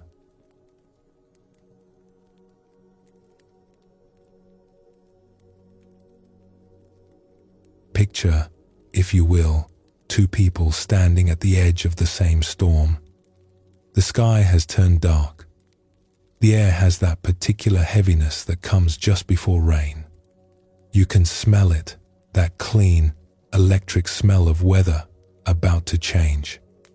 And then the wind arrives. Not gently, but all at once, bending the trees, sending leaves spiraling upward, pressing against anything that dares to stand. The first person has spent years building physical strength and endurance. They are rooted in their body. Their feet are planted wide, their center of gravity low, their muscles accustomed to holding firm. When the wind comes, they lean into it. They feel it push against them, and they push back, not aggressively, but with a quiet, almost effortless stability. Their body knows how to stand. It has practiced standing for a long time. The wind presses and presses, and they simply remain, the way a boulder remains in a riverbed while the current flows around it. The second person is not particularly strong. Their body is ordinary, but they have something else. They have seen storms before, many storms, and they have come to understand something about storms that most people miss. They know that the wind always passes. They know that the strongest gusts come in waves, and that between the waves there are moments of surprising calm. They know that the darkest clouds are often the thinnest, and that behind them the sky is already clearing. And because they know this, deeply and from long experience, they are not frightened. They do not brace. They simply wait, with a patience born from understanding, and they let the storm move through. They might even close their eyes and listen to the rain, finding in its rhythm something almost beautiful. Both people remain standing, but for very different reasons. This is one of the most beautiful and useful teachings within the Buddhist understanding of equanimity. That inner steadiness is not one single thing. It comes from two very different sources, and understanding both of them gives us a much richer, much more practical sense of what it means to stay balanced in the middle of a life that is always moving. The first kind of steadiness is what the tradition calls equanimity of balance. It is the stability that comes from being well grounded, centered, physically and emotionally rooted in something solid. Think of a tripod. A single leg is unstable. It topples at the slightest push. Two legs are better, but they still wobble. Three legs though, and something changes. The structure finds its balance. It can hold weight. It can withstand pressure from different directions. And if you add more legs, 4, 5, 6, the stability only increases. Each additional point of contact with the ground makes the whole structure harder to tip over. This is what happens inside us when we develop certain inner qualities. Each one becomes another point of contact, another leg, another source of stability. When we are grounded in our body, that is one leg. When we have cultivated some calm, that is another. When there is a capacity for joy, for concentration, for kindness, each of these becomes another point of balance.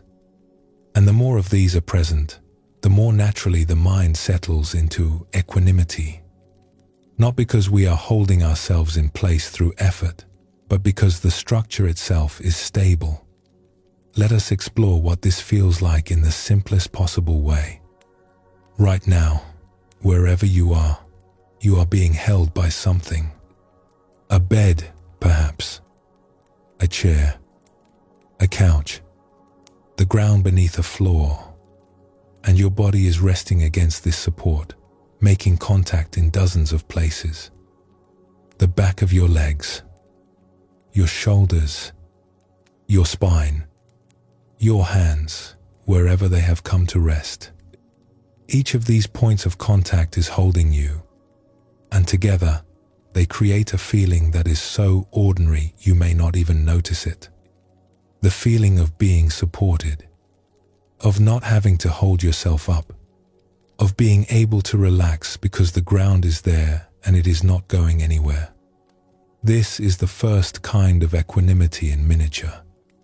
It is a physical thing, a felt thing, and it begins with the body. The ancient teachers placed great emphasis on this. They observed that when we are disconnected from our bodies, living entirely in the swirl of thoughts and worries and plans, we are far more easily pulled off center. It is as if we are a kite without a string, blown about by every passing current. But when we are settled in the body, feeling our weight, feeling the ground, feeling the breath moving in and out, there is an anchor. The winds still blow, but we are tethered to something real. You may have noticed this in your own life without having a name for it. There are days when you feel solid, present, in your skin. On those days, small annoyances roll off you easily. Someone cuts in front of you, and you barely notice. A plan changes, and you adapt without fuss. You feel steady, and you are not entirely sure why. And there are other days when you feel unmoored, scattered, as if your mind is in 12 places at once, and your body is just along for the ride. On those days, the smallest things can set you off. A mislaid key, a slow line, an offhand remark. Everything lands harder because there is nothing absorbing the impact. The difference, more often than not, is simply how present you are in your body. How much of you is actually here? Let us explore a story about this kind of grounding. There was a teacher who was known for being remarkably calm, even in situations that would rattle most people. Students would sometimes test this, bringing him unexpected news or asking provocative questions just to see if they could disturb his composure. They never could. One day, a student finally asked him directly, "How do you stay so steady? What is your secret?" The teacher smiled and held out his hand, palm up. "Feel your feet," he said. The student looked confused. "That is all? Just feel my feet?" "When you are in your body," the teacher said, "truly in your body, the mind has a home. It is not wandering. It is not spinning. It is here. And when the mind is here, it is very difficult for anything to carry it away. Most people lose their balance, not because the wind is too strong, but because they were not standing in their body when the wind arrived." The student tried it. He stood quietly and brought all of his attention to the sensation of his feet on the floor. The weight, the warmth, the subtle pressure of the ground pushing up to meet him.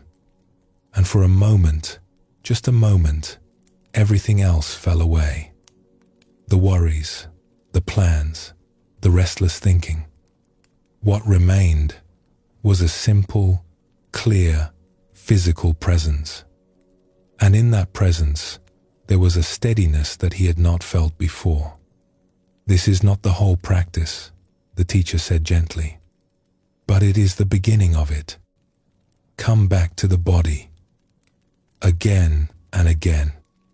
It will always be here for you. Now, the second kind of steadiness comes from a very different place. It comes not from the body but from the mind, not from balance but from understanding. Let us step into a scene to feel what this means. Imagine you are walking through a marketplace. It is crowded and noisy, full of people going about their business. And suddenly, a stranger turns toward you and says something sharp and unkind, something that seems to come from nowhere. Your first reaction is a jolt, a sting. The body tightens. The mind narrows. What did I do? Why would they say that? And if this were all you knew about the situation, you might carry that sting with you for the rest of the day. You might replay it, build stories around it, feel hurt or angry or confused. But now imagine that, a moment later, a shopkeeper nearby leans toward you and quietly says, "Please, do not take it to heart." That person has a condition that causes them to speak in ways they cannot control. They have struggled with it their whole life. It causes them great pain. They do not mean what they say. Notice what happens inside you when you hear this. The sting does not vanish entirely, perhaps, but something changes. Something loosens. The tightness in your chest eases. The story the mind was building, the case for outrage, the imagined confrontations, all of it quietly collapses. And in its place, there is something softer, maybe sympathy, maybe even tenderness, because now you see the situation differently. You understand something you did not understand a moment ago. And that understanding, all by itself, without any effort or technique or spiritual practice, has changed how you feel. You might even find yourself looking back at the stranger with different eyes. A moment ago, they were a source of hurt. Now, you see a person carrying a burden that you cannot imagine. A person who wakes up every morning knowing that their body may betray them in public in ways that cause embarrassment and pain. A person who has likely lost friendships, endured judgment, and faced more moments of shame than you can count. And your small moment of discomfort, seen in the light of their long struggle, takes on a very different proportion. This is the second kind of equanimity.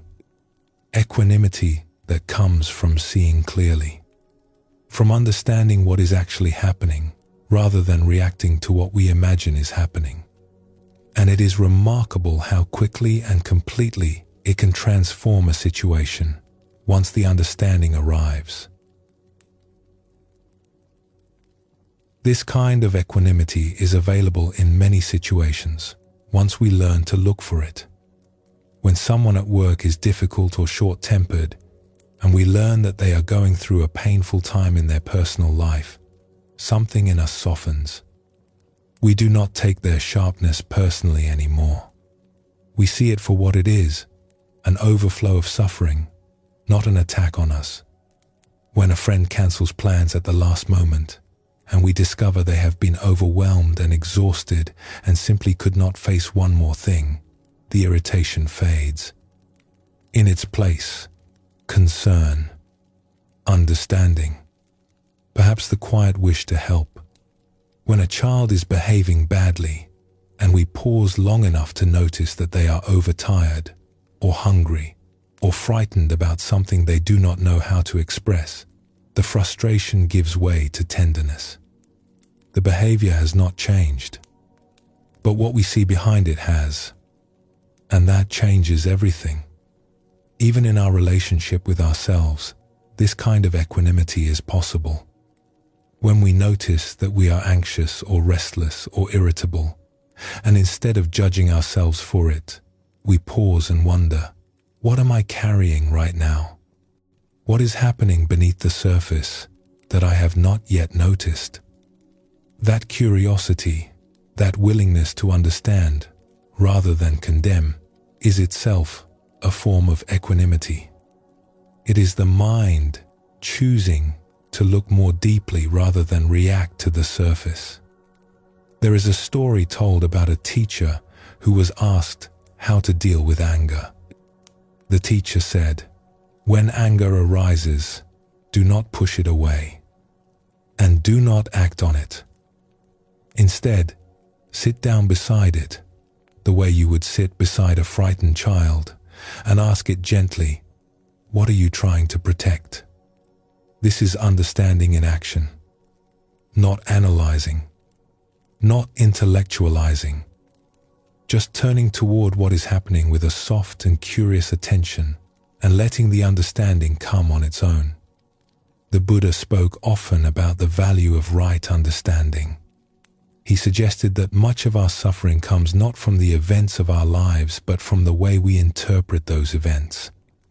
The same situation, seen through the lens of fear, produces one response. Seen through the lens of understanding, it produces another entirely. The situation has not changed, but the way we see it has, and the way we see it determines how we feel and how we respond. There is a small but important detail in this teaching that is easy to overlook. The two kinds of equanimity, balance and understanding, are not separate tracks. They are not two paths that lead to different places. They work together. They strengthen each other. They are, in a way, like two hands that hold the same cup. When the body is calm and grounded, the mind sees more clearly. You know this from your own experience.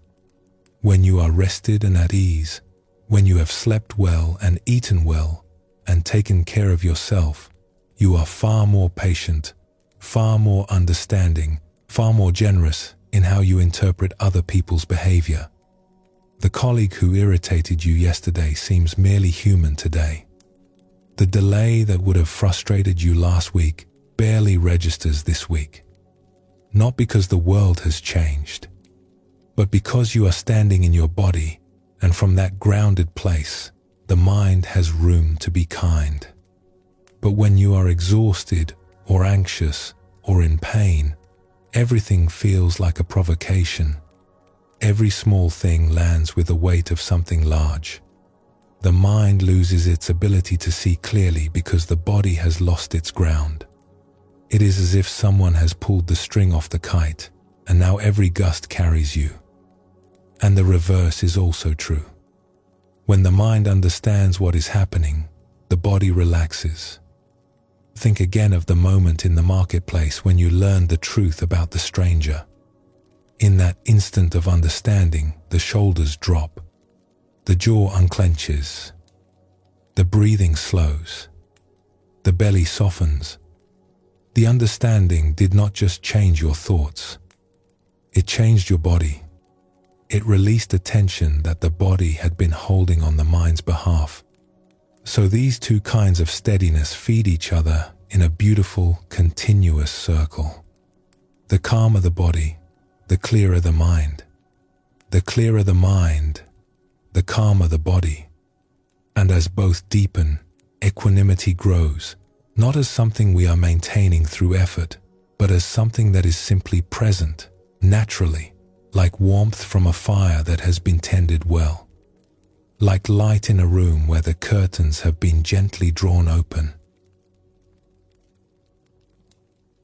There is a teaching from the Zen tradition that brings these two kinds of steadiness together in a single image. A master once said, "Sitting quietly, the body becomes still. When the body is still, the mind becomes clear. When the mind is clear, you can see the whole world without moving." This is not about sitting on a cushion, necessarily. It is about the quality of being fully here. Body and mind together. Grounded and clear.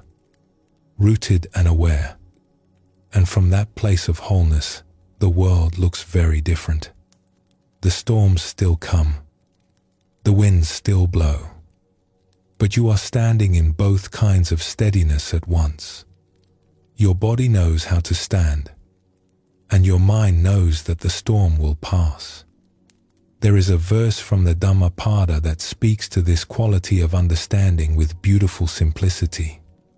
All conditioned things are impermanent. When one sees this with wisdom, one turns away from suffering. This does not mean turning away from life. It means turning away from the habit of clinging to things that are always changing. It means understanding, deeply and with compassion, that everything moves, everything shifts, everything transforms. And in that understanding, there is a freedom that no amount of grasping can provide. The difficult meeting at work will end. The sleepless night will give way to morning. The season of worry will soften into a season of ease. The praise will fade. The blame will fade. The pleasure and the pain will take their turns, as they always have, as they always will. And beneath it all, in the body and in the mind, there is a place that does not need any of it to change. That place is already here, right now, in the weight of your body against whatever is holding you, in the quiet understanding that this moment, like every moment before it, is passing gently into the next. Let us rest here for a moment. Feel whatever you feel, and when you are ready, we will continue together.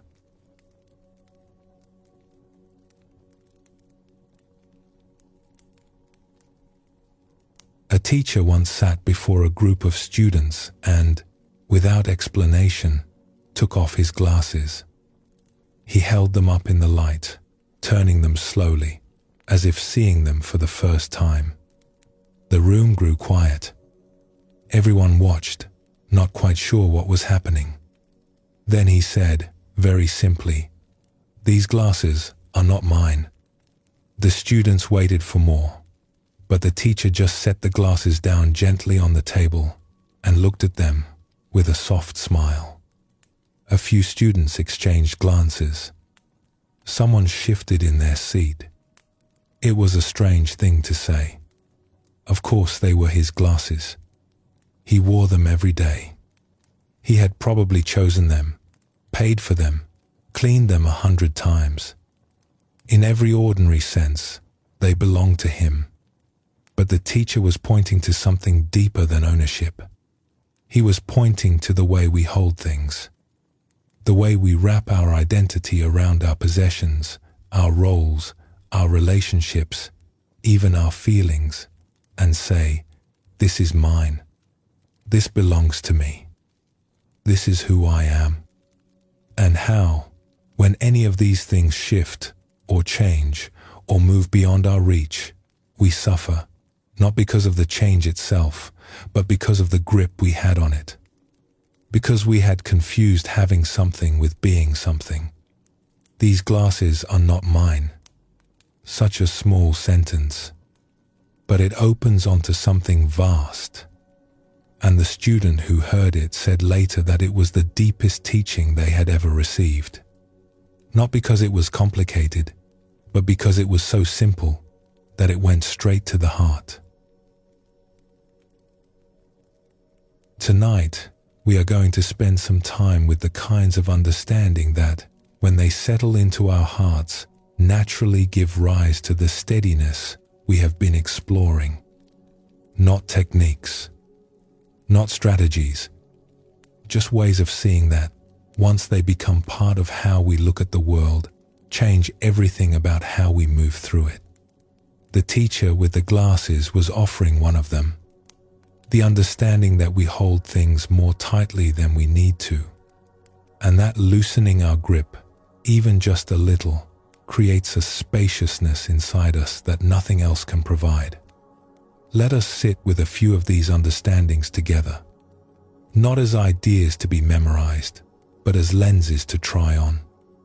Ways of seeing that, if they resonate, you can carry with you into the days ahead. The first understanding is one we have touched on before, but it deserves a deeper look. It is the understanding that behind most unkind or hurtful behavior, there is suffering we cannot see. Let us explore a story. There was a family going through a difficult season. The parents were both working long hours. The children were young and needed more attention than there was time to give. The house felt too small. The days felt too short. And the weight of it all was settling on everyone differently. The father, in particular, had become quieter than usual. He had always been a warm person, quick to laugh, easy to talk to.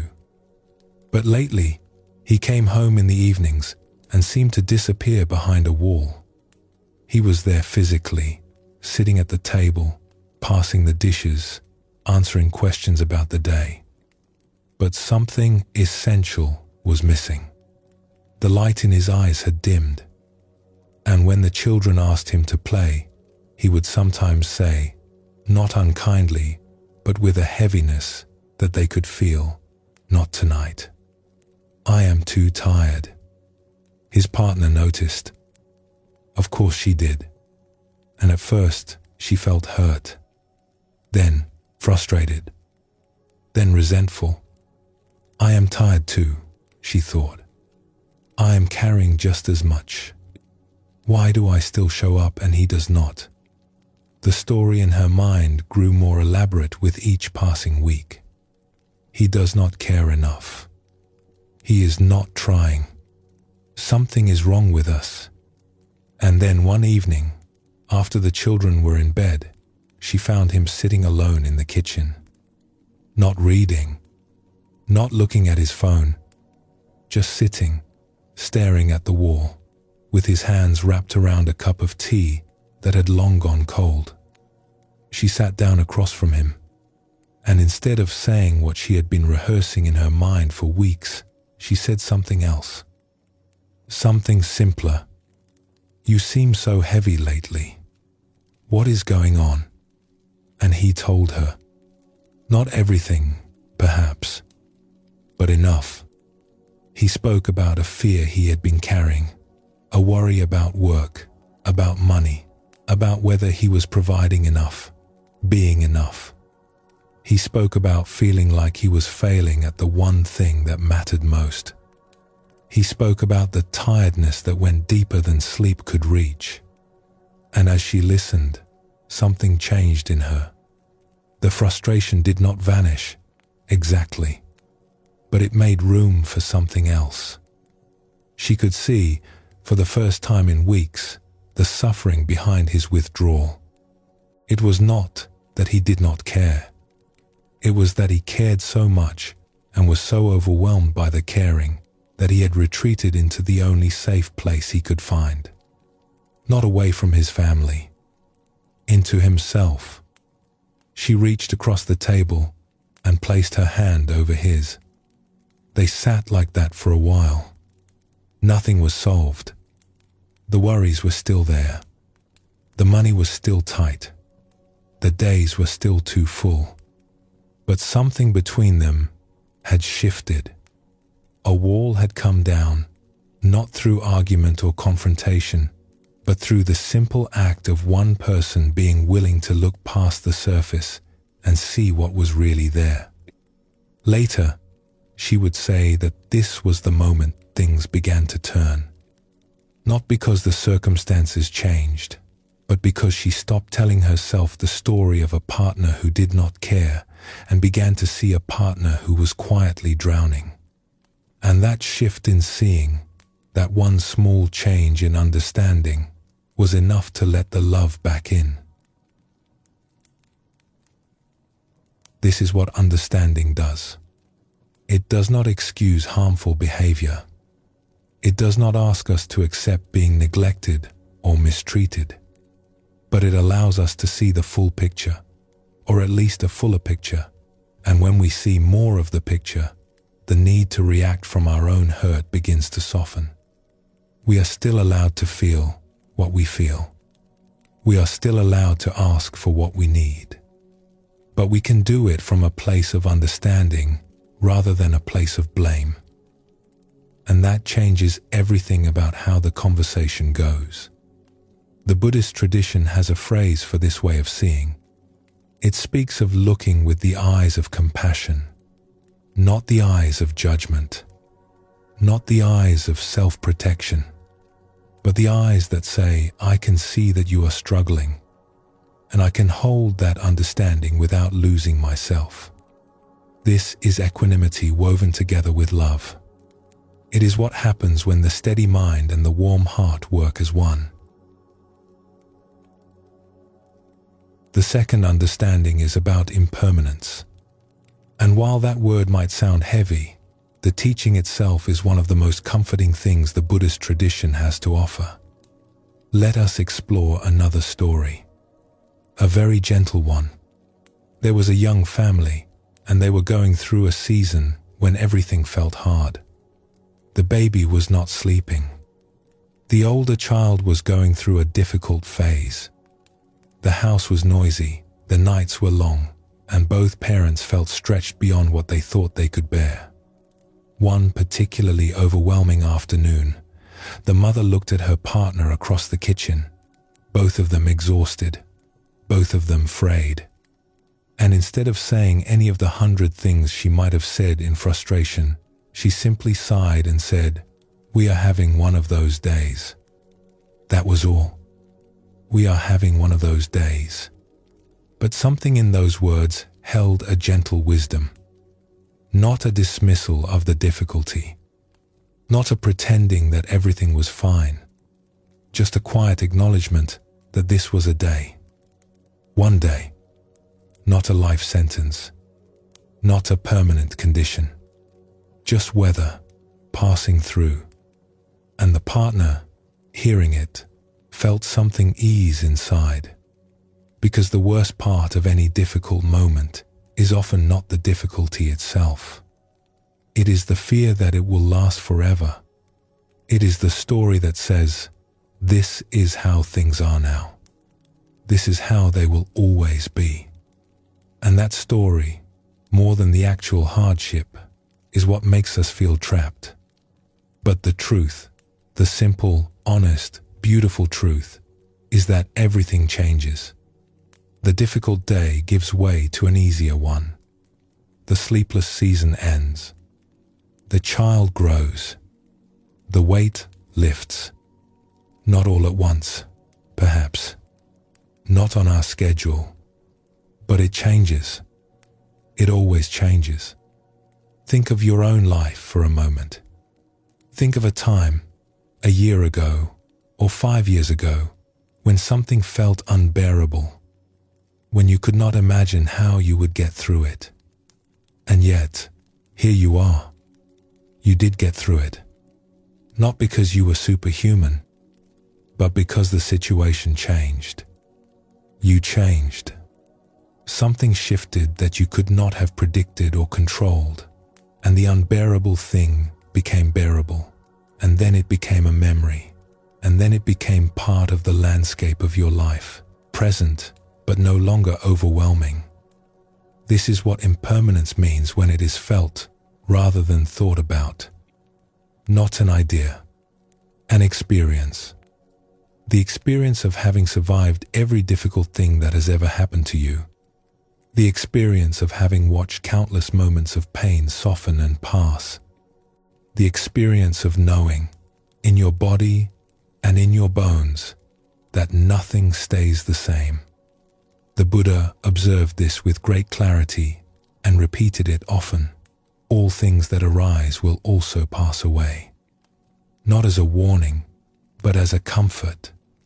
As a reminder that no storm lasts forever, and that the capacity to endure is strengthened enormously by the knowledge that endurance has a natural end. We are having one of those days. What a kind and truthful thing to say. What a gentle way of remembering that this, too, is temporary. What a gift to offer another person who is struggling beside you. The third understanding is about something the tradition calls shared humanity, and it is perhaps the simplest of all. Every person you will ever meet is carrying something. Every person has known disappointment. Every person has lain awake at night worrying about something. Every person has felt the sting of being misunderstood, the ache of wanting something they could not have, the confusion of not knowing what to do next. This is not a depressing thought. It is a connecting one. When we remember that everyone around us is navigating the same basic territory of being human, something in us relaxes. We are not alone in our struggles. The person who cut us off in traffic is struggling.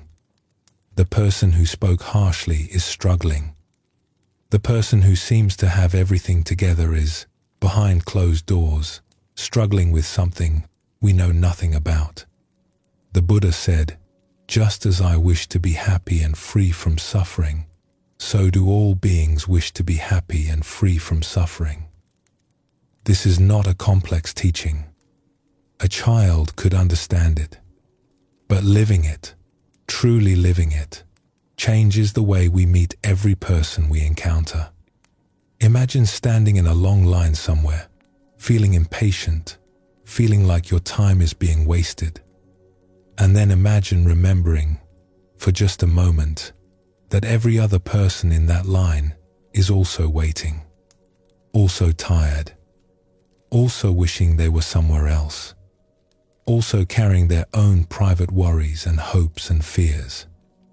And that the person at the front of the line, the one who seems to be taking so long, is probably not doing it to inconvenience you. They are simply a person navigating their own small challenge, doing the best they can. Something shifts when we see this way. The impatience does not necessarily disappear, but it loses its sharpness. It becomes softer, broader, less personal.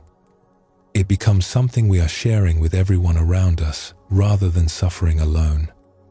And in that shared experience, there is, strangely, a kind of comfort. It is hard to hold a grudge against someone when you remember that they, too, are doing their best with a heart that sometimes aches.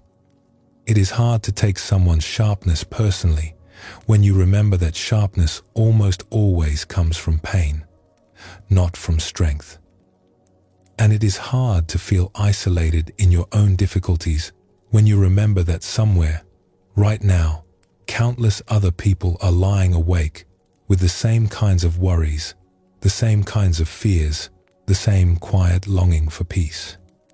We are in this together, all of us. And that recognition, when it is allowed to sink in deeply enough, is itself a kind of equanimity. The heart softens, the grip loosens, and we find ourselves standing on common ground with every person alive. The teacher who held up his glasses was offering all of this in a single gesture. These glasses are not mine. This body is borrowed. This role is temporary. These emotions will pass through me like weather through an open window. I can hold all of it, enjoy all of it, care for all of it, without clutching at any of it. And this is perhaps the most freeing thing of all. That loosening our grip does not mean caring less. It means caring differently. It means holding the people we love the way we hold water in cupped hands, gently, attentively, knowing that it will flow and change and move, and that our job is not to trap it but to be present with it for as long as it is here. Think of a parent watching a child grow. There is joy in each stage, and there is a natural sadness when each stage passes. The baby becomes a toddler, becomes a child, becomes a young person. And at every transition, the parent faces a choice. They can clutch at what was, grieving the baby who no longer exists, the toddler who has outgrown their favorite shoes. Or they can open their hands and meet who is here now, in this moment, with the same freshness and wonder they brought to the very beginning.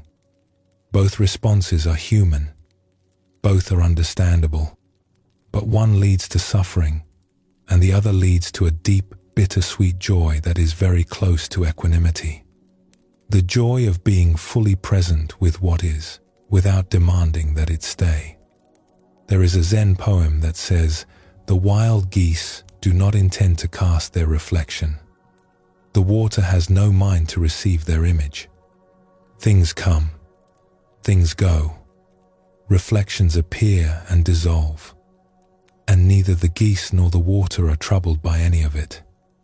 They do not cling. They do not resist. They simply allow what is happening to happen and what is passing to pass. We are not asked to be indifferent. We are asked to be free. Free from the exhausting habit of trying to hold on to what is moving, and free from the equally exhausting habit of trying to push away what has already arrived. Free to enjoy what is here without demanding that it stay. Free to feel what is painful without believing it will never end. And in that freedom, there is a steadiness that no amount of effort could manufacture. It is the steadiness of a heart that has finally stopped fighting with the way things are. A heart that has learned to say, with great gentleness, "This is what is here now, and I can be with this. And when it changes, I can be with that too." Let us pause here for a moment. Let everything be just as it is. And when you are ready, we will continue together.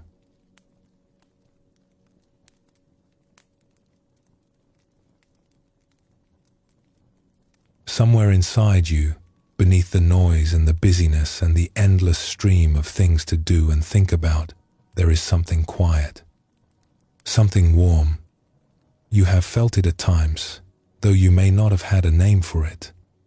It is there in the first few seconds of waking, before the mind begins its planning. It is there in the pause between one breath and the next. It is there in those rare moments when everything falls still and you find yourself simply present, simply here, with nothing to fix and nowhere to go. It is a kind of well-being that does not depend on anything going right. It is not happiness, exactly, though happiness can arise from it. It is not excitement or pleasure or the satisfaction of getting what you want. It is something quieter and more fundamental than any of those. It is more like the feeling of being okay at the deepest level. The feeling that, beneath everything, you are whole. The Buddhist tradition speaks of this inner well-being with great tenderness. It is considered something precious, something worth protecting, something that deserves our care. And one of the most beautiful ways to understand equanimity is as the protector of this inner treasure, the guardian at the gate, the one who stands watch, not with aggression or rigidity, but with a gentle, steady presence, making sure that the precious thing inside is not covered over or carried away by the storms of our reactivity. Let us sit with this image for a moment, because it changes everything about how we think of equanimity. If equanimity were just about being calm, it would be a modest thing. Useful, perhaps, but not especially inspiring. If it were just about not reacting, it might even seem cold. A kind of emotional detachment that keeps us safe at the cost of keeping us distant. But that is not what the tradition is describing. What the tradition is describing is something much more alive. Equanimity, in this understanding, is the quality that protects the most beautiful things inside us. Our capacity for love, our capacity for joy, our capacity for wonder and compassion and deep connection. These qualities are always there, always available, always quietly shining. But they are easily obscured. Every time we are caught by anger, a layer of dust settles over them. Every time we are swept up in craving or fear or resentment, the light dims a little more. Not because the light has gone out. It never goes out. But because we have covered it with something else. Think of a lamp in a room. The lamp is always burning. Its light is steady and warm, casting a soft glow over everything it touches. But if you drape cloth after cloth over it, each one a reactive moment, each one a time you were caught by something and lost your balance, the room gets darker. One cloth for the argument you had this morning. Another for the resentment you carried all afternoon. Another for the worry that kept you awake last night. Another for the harsh words you said and wished you could take back. The lamp is still there beneath all of it. The light is still burning, but you can barely see it anymore. And after enough layers, you might forget the lamp was there at all. You might look around the dim room of your inner life and think, this is just how it is. This is just who I am. A person who lives in a dim room. But the lamp never went out. It was just waiting for someone to gently lift the cloths. Equanimity is the practice of not adding more cloth. And sometimes, gently, of removing a layer or two. Not through force. Not through self-criticism, but through the simple, patient act of noticing what we are doing and choosing, when we can, to do it differently. Each time we notice a reactive impulse and let it pass without acting on it, a cloth lifts. Each time we meet a difficult moment with patience instead of anger, the room gets a little brighter. And slowly, over time, the lamp becomes visible again, and its warmth, which was never gone, begins once more to reach the people and the moments around us. This is where mindfulness enters the picture. And mindfulness, in the Buddhist tradition, is not a technique or a brand or something you do for 10 minutes with an app. It is something much simpler and much more profound. It is the capacity to see what is actually happening as it is happening without adding a story on top of it. Let us explore what this looks like in the context of equanimity. Imagine you are going about your day and something happens that begins to pull you off center. Perhaps someone says something careless. Perhaps you receive news that is not what you hoped for. Perhaps you simply notice a familiar pattern of worry beginning to tighten in your chest. Now, without mindfulness, what happens next is automatic. The mind grabs hold of the experience, begins building a story around it, and within seconds, you are caught.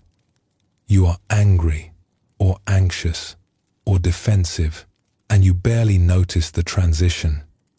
You went from calm to caught so quickly that it felt like the reaction was the only option, as if you had no choice.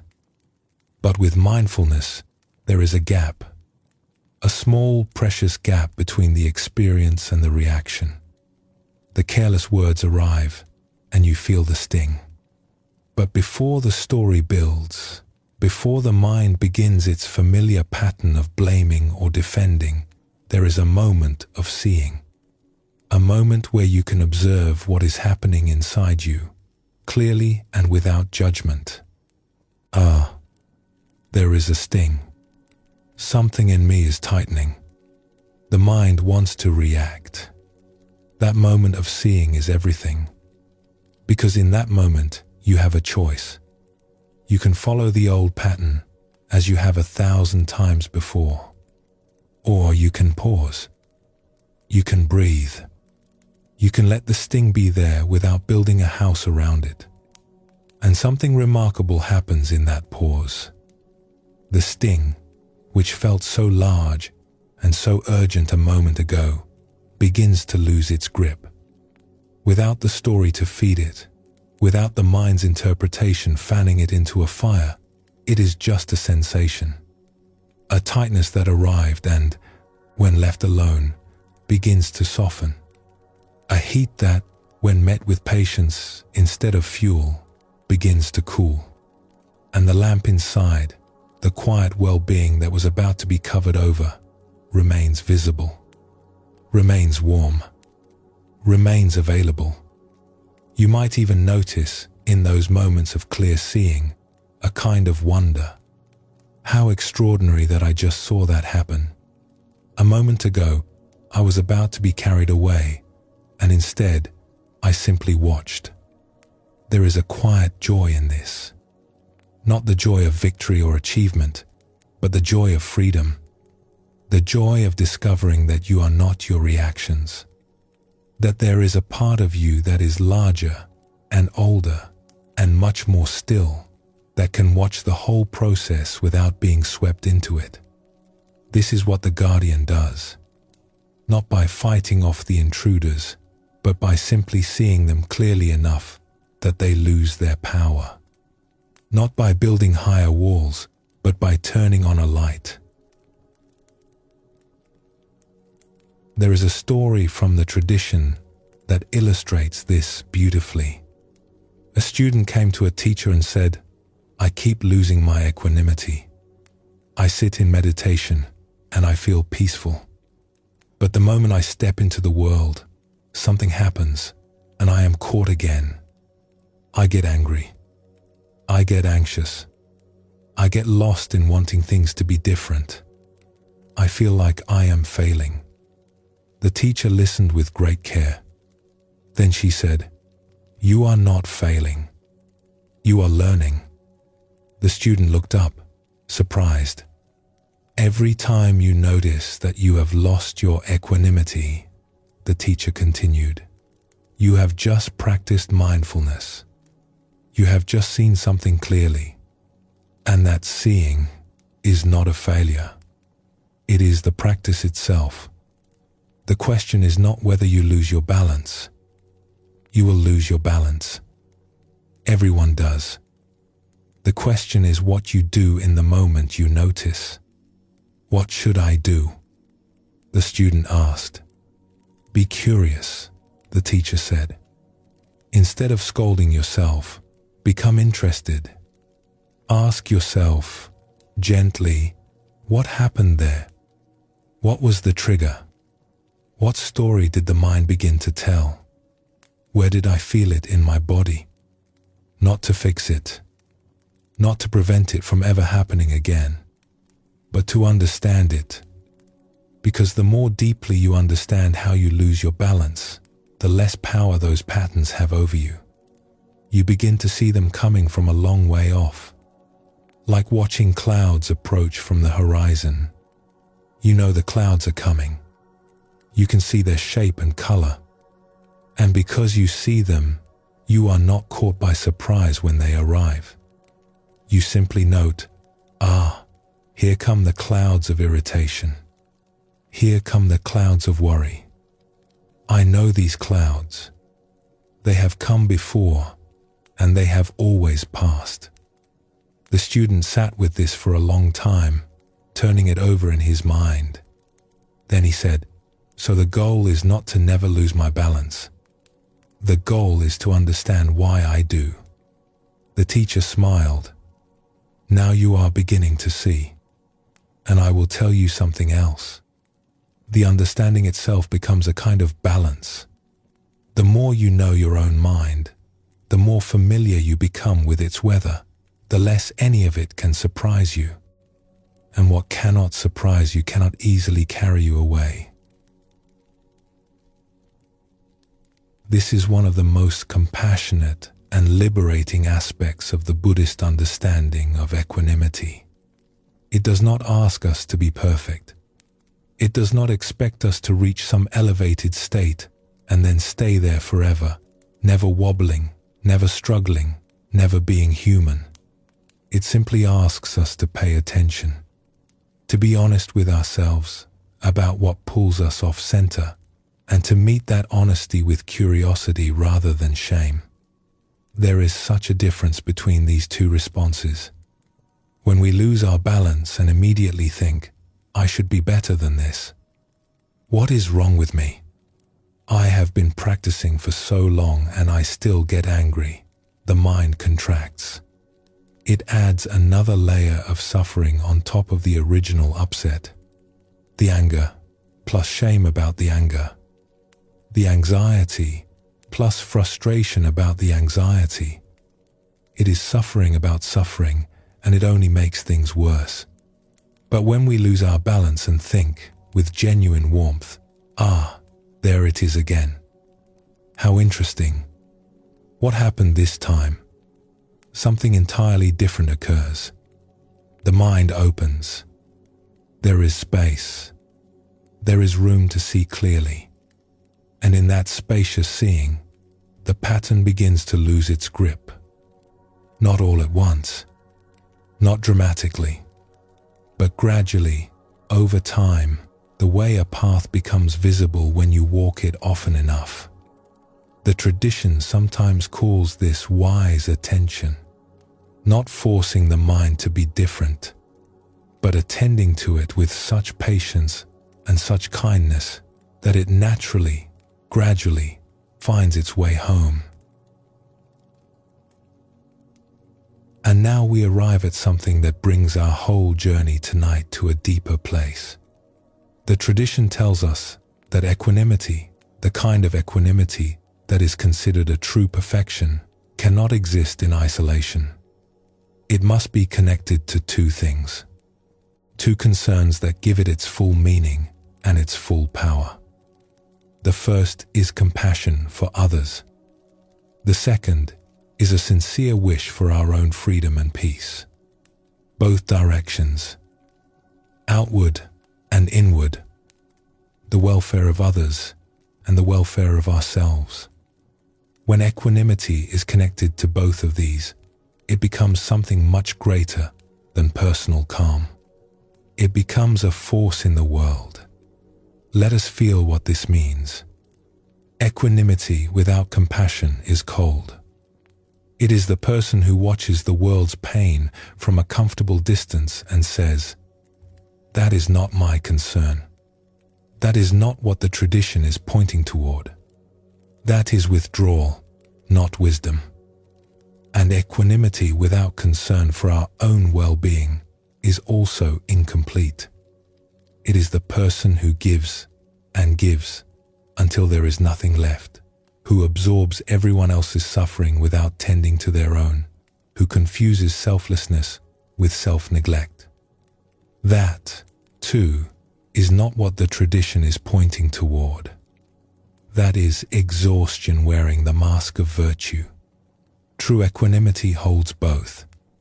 It says, I care deeply about the suffering in this world, and I am committed to not adding to it, including the suffering I cause myself.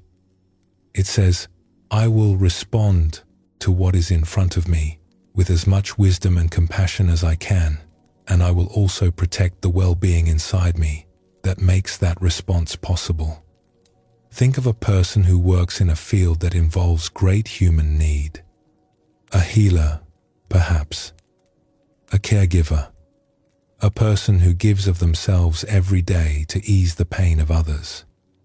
If that person does not also tend to their own peace, their own rest, their own inner light, they will eventually burn out. The compassion that once flowed naturally will dry up. The patience that once seemed endless will fray.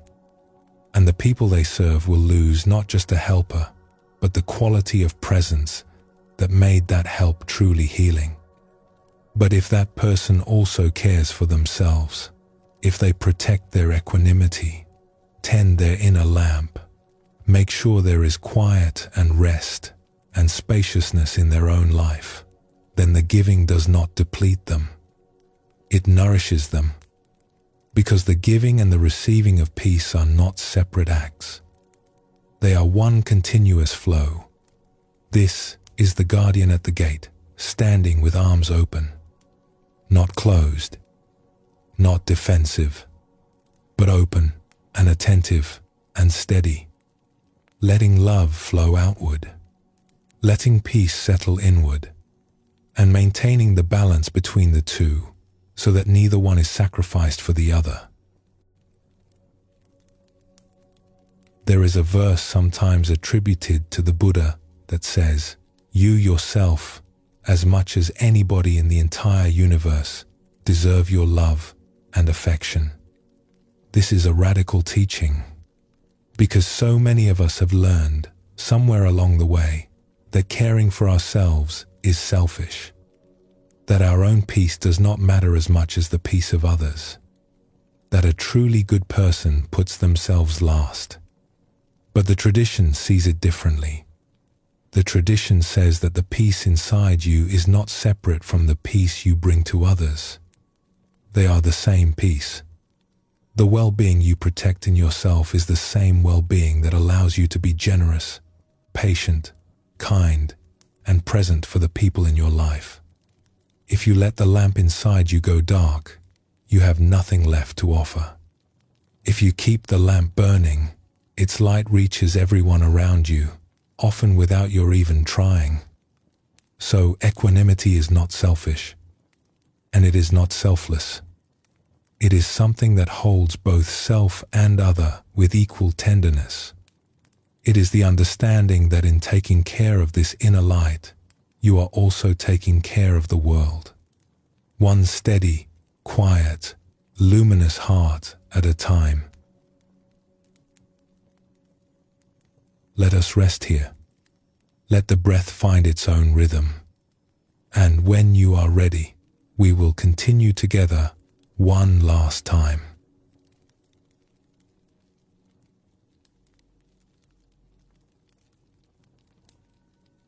Have you ever watched a flower open?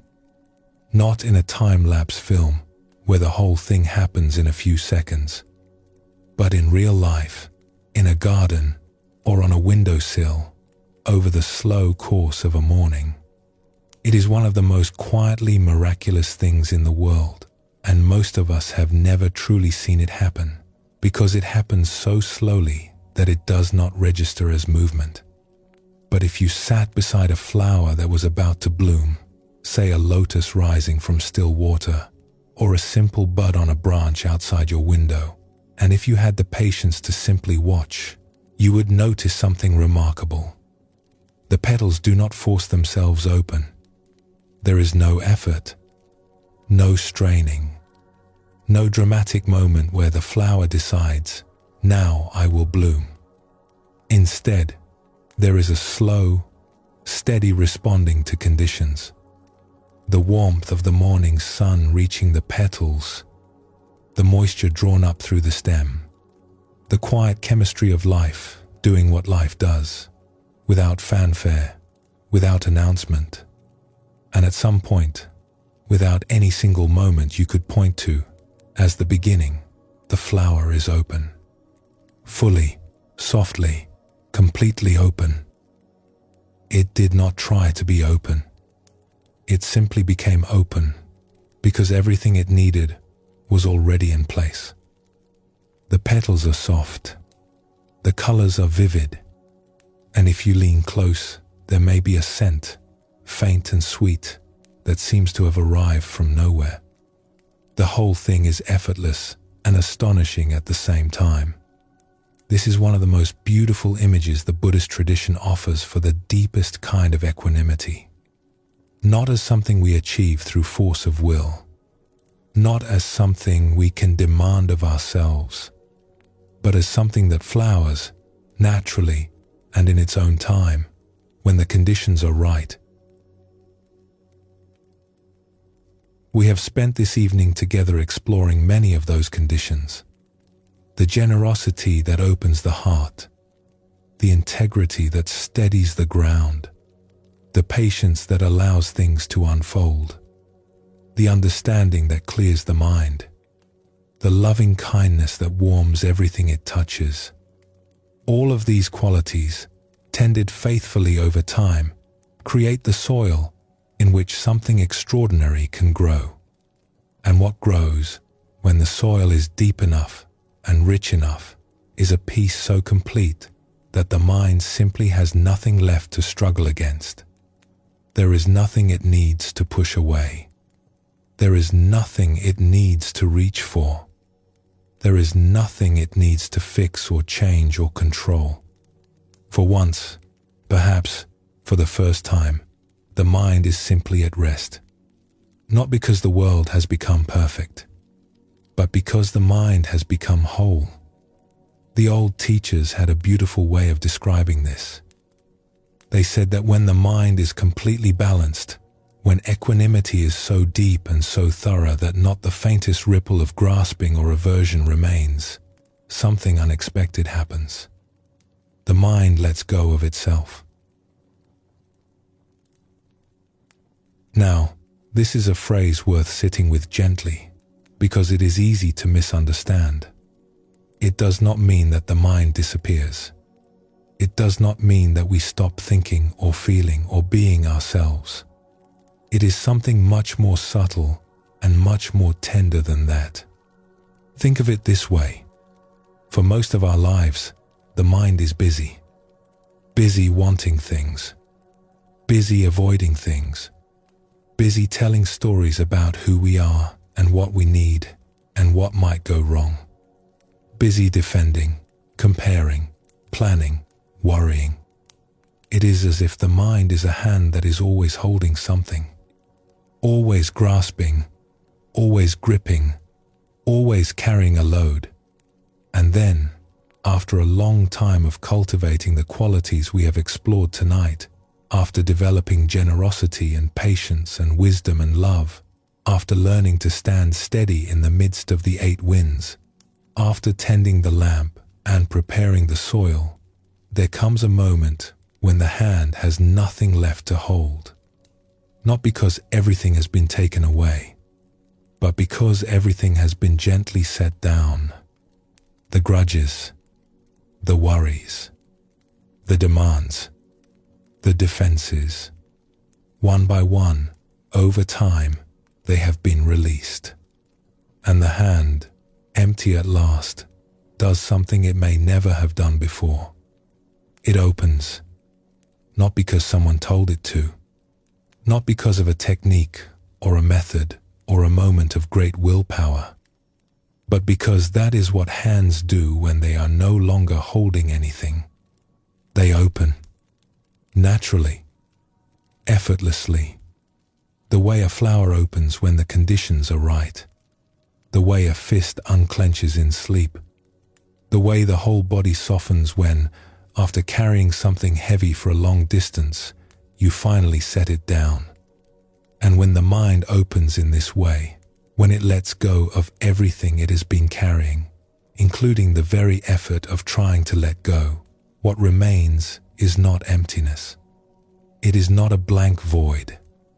What remains is spaciousness, a vast, quiet, luminous openness that the old texts describe as the most precious thing a human being can experience. It is like stepping out of a small, crowded room into an open meadow. The meadow was always there. You were just standing inside the room, with the door closed, and you had forgotten how wide the world actually is. The old teachers said that in this openness, the mind becomes like the sky. Clouds still pass through it. Feelings, thoughts, sensations, experiences of every kind still move across it. But the sky is never disturbed by its clouds. It does not grab them. It does not push them away. It simply holds them effortlessly in its vast and boundless space. And the clouds, having nothing to stick to, drift on through. There is a teaching from the Zen tradition that says, enlightenment is an accident. Practice makes us accident-prone. This is said with a smile, but it carries a deep truth. We cannot force the deepest peace to arrive. We cannot make it happen through sheer willpower. But we can create the conditions in which it is more likely to arise. We can tend the soil. We can keep the lamp burning. We can develop the qualities that make the mind stable and clear and warm. And then, when the moment comes, when the conditions are just right, the mind lets go. Not because we told it to, but because it was ready. It is like a fruit that ripens on a tree. You cannot pull the fruit from the branch before it is ready. If you try, it will be hard and bitter. But if you tend the tree, water it, protect it from harsh weather, make sure the roots are deep and the soil is rich, the fruit will ripen in its own time. And when it is ready, truly ready, it does not need to be pulled. It falls gently into your open hand. Let us return, for a moment, to an image from earlier in our journey. The gold in the crucible. We spoke of the master craftsman who patiently heats and cools and refines the gold, cycle after cycle, removing impurities until what remains is pure and bright and luminous. We said that the old texts describe this gold as pliant, malleable, and free from all dross, ready to be shaped into anything beautiful. Now imagine the gold at the very end of that process. The last impurity has been removed. The last trace of dross has been lifted away. The craftsman sets down his tools. He wipes his hands, and he looks at what rests in the crucible before him. The gold simply glows. It is not waiting to become something. It is not striving to be shaped. It is not reaching for the next step or the next achievement. It just rests in the crucible, luminous, complete, not because something was added to it, but because everything that was not gold has been removed. What remains is the essence, pure, warm, radiant, ready for anything, but needing nothing. This is what the mind is like when it lets go of itself. It is not striving anymore. It is not becoming anymore. It is simply being what it has always been, beneath all the layers, beneath all the accumulation, beneath all the stories and struggles and searching. The pure gold that was there from the very beginning, now finally uncovered, now finally allowed to shine. And perhaps the most comforting part of this teaching is that the gold was never in danger. It was never damaged by the impurities that surrounded it. It was never diminished by the years of being hidden. It was simply waiting, with infinite patience, for the conditions that would allow it to be seen. The tradition speaks of this with great reverence and also with great simplicity. Because in the end, what the whole path comes down to is this: we are not trying to become something we are not. We are trying to uncover something we already are. Every act of generosity peels away a layer of self-concern. Every moment of patience peels away a layer of resistance. Every flash of understanding peels away a layer of confusion. And equanimity, the last and highest quality, is what remains when enough layers have been peeled away that the mind can finally see itself clearly. And in seeing itself clearly, it recognizes that there is nothing left to hold on to, nothing left to defend, nothing left to prove, and so it lets go. Not of the world, not of love, not of life, but of the grasping that made all of these things feel so heavy. The grasping that turned pleasure into addiction, and love into possession, and life into an endless project of becoming. Without the grasping, everything is still here. The world is still beautiful. The people we love are still precious. The morning light still falls across the room in the same way. The bread still tastes good. The laughter of children still fills the air with something bright. But everything feels different. Lighter, clearer, more spacious. As if a window that had been painted shut for years has finally been opened, and the fresh air is pouring in, and we can breathe in a way we had forgotten was possible. Colors seem more vivid. Sounds seem more clear. Not because the world has changed, but because the filter through which we were seeing it, the filter of wanting and worrying and judging and planning, has become transparent. We see things as they are, not as we feared they were or wished they would be. And what they are, it turns out, is enough. More than enough. It is extraordinary. This is what the tradition means when it speaks of liberation. Not an escape from life, a deeper arrival into it. There is a verse from the Buddhist scriptures that says, "The mind that clings to nothing is the mind that is free." This is not a teaching about indifference.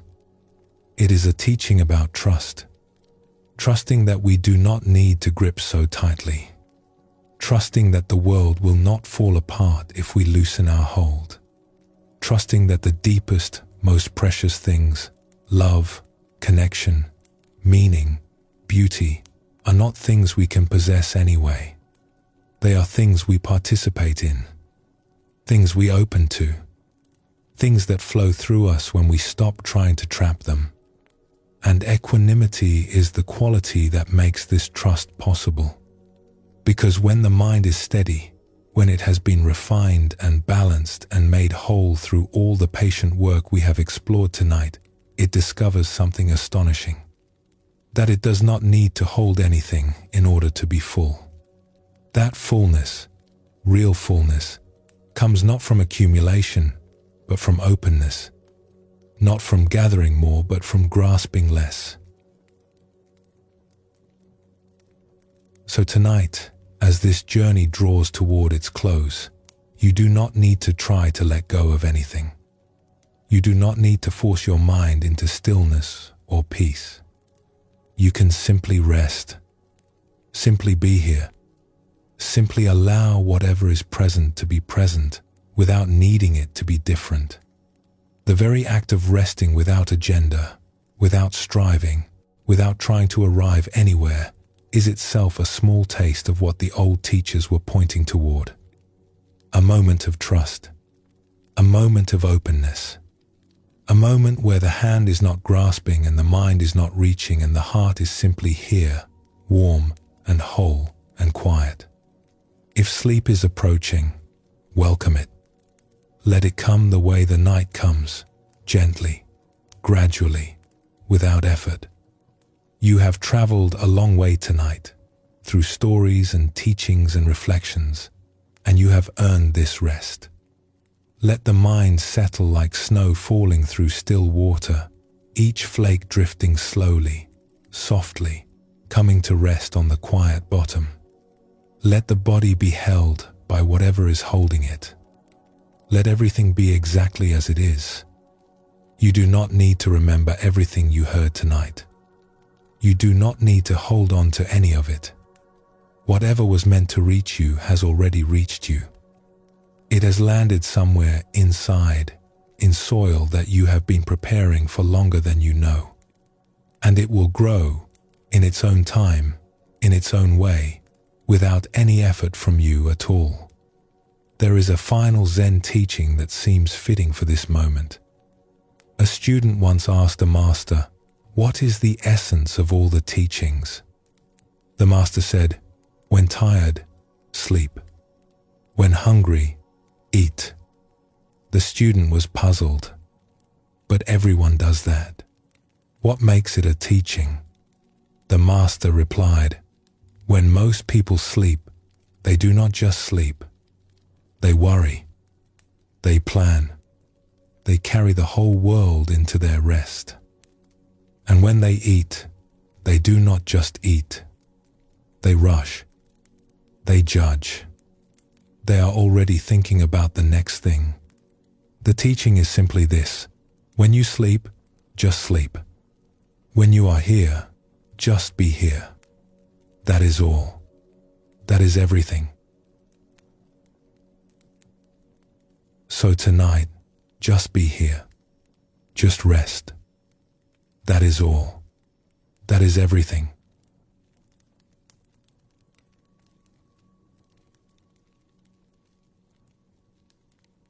And so we come to the end of our journey together. Or perhaps not the end, but a resting place. A place to set the pack down for a while and simply be still.